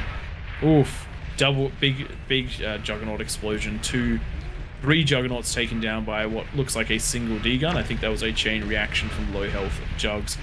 Nice work there, and again, this is the Juggernaut's such a powerful unit, but is very scared of those D-guns. Looks like the demons have made their way through most of the peasants on the left side as well while all that's going on. But your boy's coming out of the middle. Sol Invictus. Yeah, best tank in the game. Woohoo! Only push out of the peasants coming out of the bottom right. With some Titans, the second best unit according to play in the game. Sol Invictus, then Titan, then Behemoth. No questions asked. And the very last, the worst unit in the game? Ducks. Oh, worst unit in the game's the Duck. I'm also not a fan of the stealth mechanics, but we won't get into that.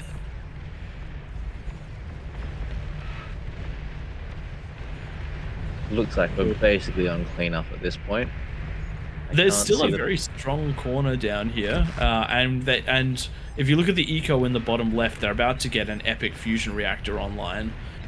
So it's not out of the game. Some of the eco centers have been left, but yes, I do think that it's severely king favored at the moment, especially now that the 50 remaining demons are now getting into the fight as well. The peasants have done. Even if the Kings were to lose all of their economy, there's enough units on the field to probably finish the job regardless. That I actually reckon is arguable. All the Kings have to do is really turtle up, because you can kill a lot of T3. I do like the efforts out of just some guy on the bottom left, taking a few commanders. He's trying to walk them in and just get damage done walking in, and maybe we can get to some build power. You could see an economy pop. Unfortunately, he didn't let the units build up enough, and so the red player has been like, I see lime green. I see units heading towards me. I see reasons I must go back over here. Yeah. So you're not dead. Let me go fix that. You know what would go well right now is some sprinters. I thought you were going to say a hamburger. A hamburger would really go well. Oh yeah, light nut food, always the best. Some filthy Mickey D's. Some filthy Mickey D's. Oh, I'm hungry now. Sorry, you were saying what would go really well right now? Some sprinters. Sprinters into the middle. Sprinters would actually go really well right now. The big part of bar is knowing the unit for the use in the game. Just because it's the end of the game doesn't mean you need to use T3.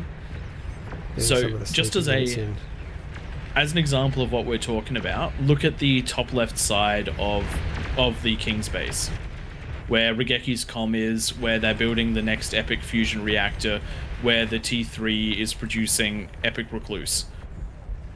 If you ran sprinters in here, you could actually equalize the game.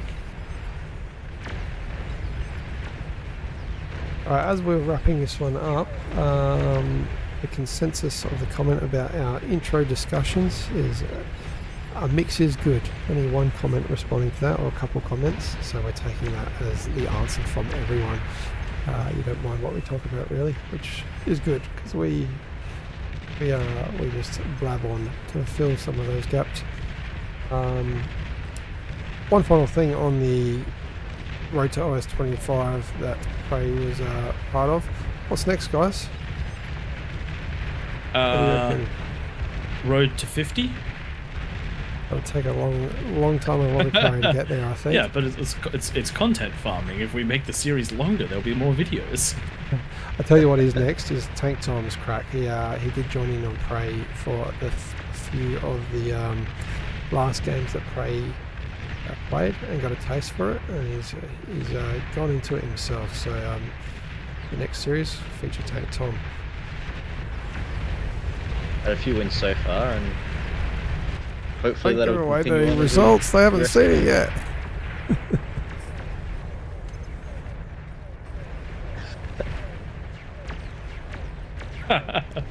Let's be honest, there's as many wins as losses at this point, I think. Yeah, just about. It's something like that. But if you tuned in for my journey, you'll know that that's actually part of the course. When you start, you will lose more than when you hit your stride, and then you'll suddenly run into an OS barrier where you've learned enough that you caught back up all the OS that you lost and then gained some, and then suddenly you'll be back out of your depth again, and you'll need to work out what your next steps are, what you need to learn. And that's basically exactly what happened on my journey.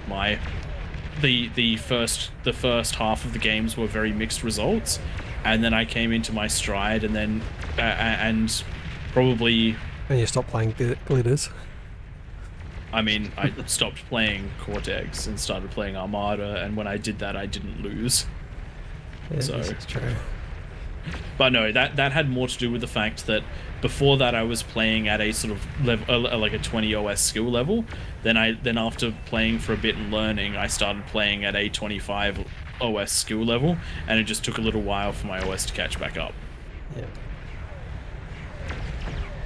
And again, I think I mentioned this before, but the thing which changed, like the thing that changed, was because of me watching the replays. I watched my own replays, and I was horrified at how bad I was in them. One thing that I learned from it. When I first started playing Bar, I was terrible. I was down to 7 OS, and then over the course of the next 6 months, got up to about 30. The biggest piece of advice that affected me, I can't remember if it was one of the original Drongo videos. By the way, not promoting that his videos are what to do, because they're very eco-focused. But one thing he did say once, which was great advice, was be the person that has the answer for the problems, or the solution for how to get through a lane. Try and understand the game a little bit more, and like the sprinters comment before, be the person that realizes, if I do a quick transition into sprinters, I'll be able to run past everything. If you're up against catapults, you don't have to go at them with P3. Just some P1 spam can get around their feet and make a huge difference. And yeah, just have the answers for what you're up against. Pretty much know what rock paper scissors is. Have the winning cards, and you really will see your OS jump up just having the right units being built. And as Twig closes out that sentence, we have the last of the peasants starting to fall over in this corner. Mounted a very strong defense. There is a lot of capability over here, a lot of epic bulwarks, but all it's going to take is a tiny bit of range to punch on through, take out some of those converters, and hopefully make this entire lot pop. I'm looking for a nice big explosion over here, and I reckon it's going to come from these epic recluses. They just need to get one manually fired shot off I think this is just into the turned right into your place. typical Raptors game with this sort of defense. on full metal plate. I can't lie. I kind of really like doing that. Well, it has gone a little bit longer than usual. What's the stamina like, guys? Are we going to last There for we another go. one? I might have to go to bed. Yeah, I think this will be the. This is going to be the last one.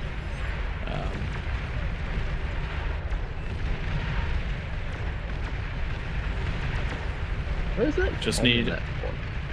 We just need those meatballs. They're just ticking into range of those APHIS, just to manual fire into those APHIS. Just did have a comment that does make sense in the chat as well. They need to turn down the battle noises. I do find, yeah, when it gets to this T3 phase of the game, the audio seems to take over our voices. You're not wrong. So it is tricky to play with those settings though. yeah, and like at the beginning of the stream, all the comments we were getting was that we can't hear the game. Yeah. So it's very hard to balance that out. I do have them as separate tracks in the what's it called OBS. OBS. And I do try and balance them as best as I can from there, but there are things which are very loud, like the Juggernaut lasers, or in this case the Epic Bulwark lasers. Geki's final assault, getting all those demons to walk in all at once. Where is the last king? Right at the top. Up north. How annoying. That's right, there's so much fight, there's so much damage walking down this ramp right now. The Epic Bulwarks will not be able to clear out all of those units. There we go. Ooh. And for maybe we'll just delete that last com. I think if there's still a mod in chat, it might be nice to drop, firstly to drop a nuke on the Epic fusion reactor in the middle, and then to drop one on the last com. Yeah, let's crash this lobby at the end of the night. Yes, that'd be a great way to end this one out. That's a big explosion radius. Looking at That's that. a big hole. That's a big hole. That is enough to chain pretty much everything. We There we must go. be all alone here. Nicely done, guys. Thanks, Bray, for Battle commenting ended. through all of those games. I at least got to keep my voice. Beautiful. There we go. And that's frozen now for me. Yep, the game ended on that one. Quick look at those stats. If you've got a 4K screen, and I'm not streaming in 4K, so they're not going to mean anything to you. Too small. But the big important one, damage dealt 19 million for the peasants, 13 for the kings. Damage efficiency 125% for the peasants, 62% for the kings. Metal produced 6.8 million for the peasants, 11 million for the kings. Just look at the graphs here. You're about to see a disgusting metal produced graph for Regeki. That is probably more than everyone else in the game combined, if I'm being honest. Shout out to just some guy as well, topping the damage dealt chart as a peasant. All of that defensive damage. Nice work. Epic Bulwarks for the win. All right, everyone, let's start to round this one out and get ready to raid someone, I would say. Yeah, so we are All Reason No Logic people. Check out our YouTube, Twitch, and Discord. I will just post those links in the chat of the Twitch. And then also so it can be seen in the stream. As you heard from some of the stuff today, we do a lot of things about we did a road to 25. Tank Tom's doing his road to 25 at the moment. Once we've got him there, then we'll all probably start trying to move our way up in the OSs again to something even higher.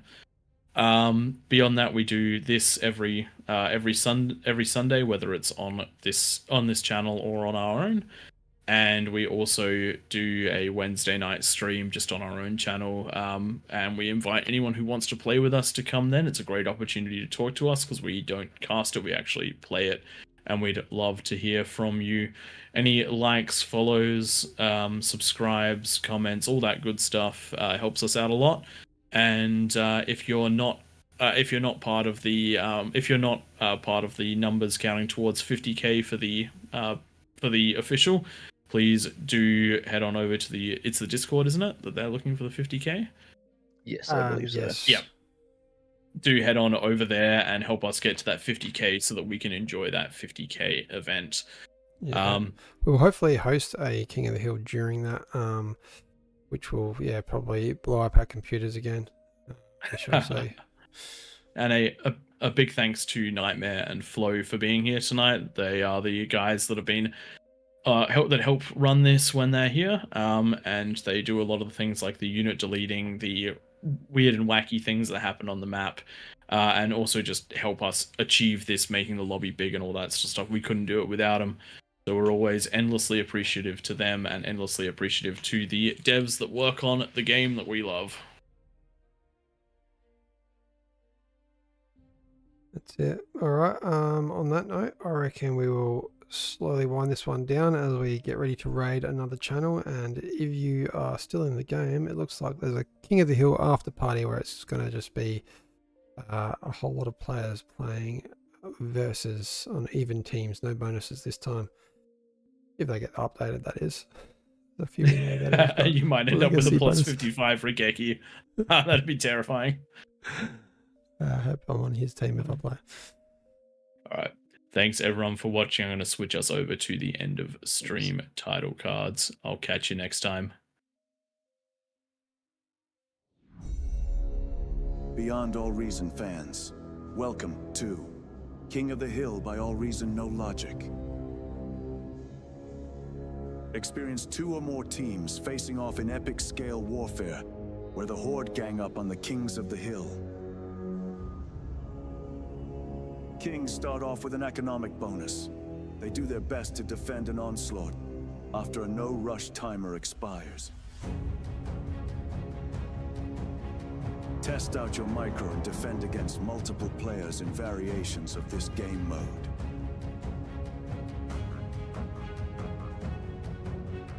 Or be part of the masses.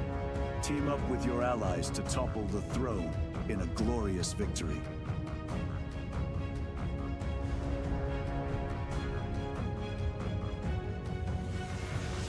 AllReasonNoLogic, hosting King of the Hill lobbies, most Sundays. Join our Discord to be part of the action.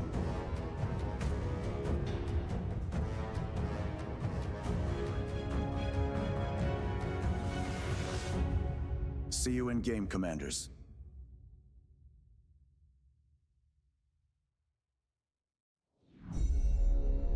Beyond All Reason fans, welcome to King of the Hill by AllReasonNoLogic. Experience 2 or more teams facing off in epic scale warfare, where the Horde gang up on the Kings of the Hill. Kings start off with an economic bonus. They do their best to defend an onslaught after a no-rush timer expires. Test out your micro and defend against multiple players in variations of this game mode.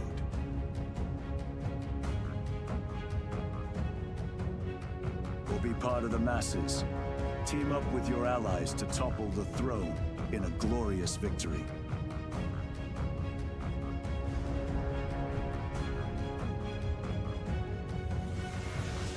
AllReasonNoLogic, hosting King of the Hill lobbies, most Sundays. Join our Discord to be part of the action.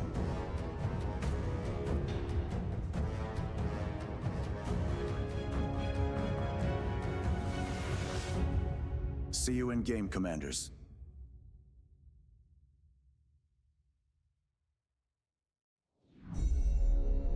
Beyond All Reason fans, welcome to King of the Hill by AllReasonNoLogic. Experience 2 or more teams facing off in epic scale warfare, where the Horde gang up on the Kings of the Hill. Kings start off with an economic bonus. They do their best to defend an onslaught after a no-rush timer expires. Test out your micro and defend against multiple players in variations of this game mode.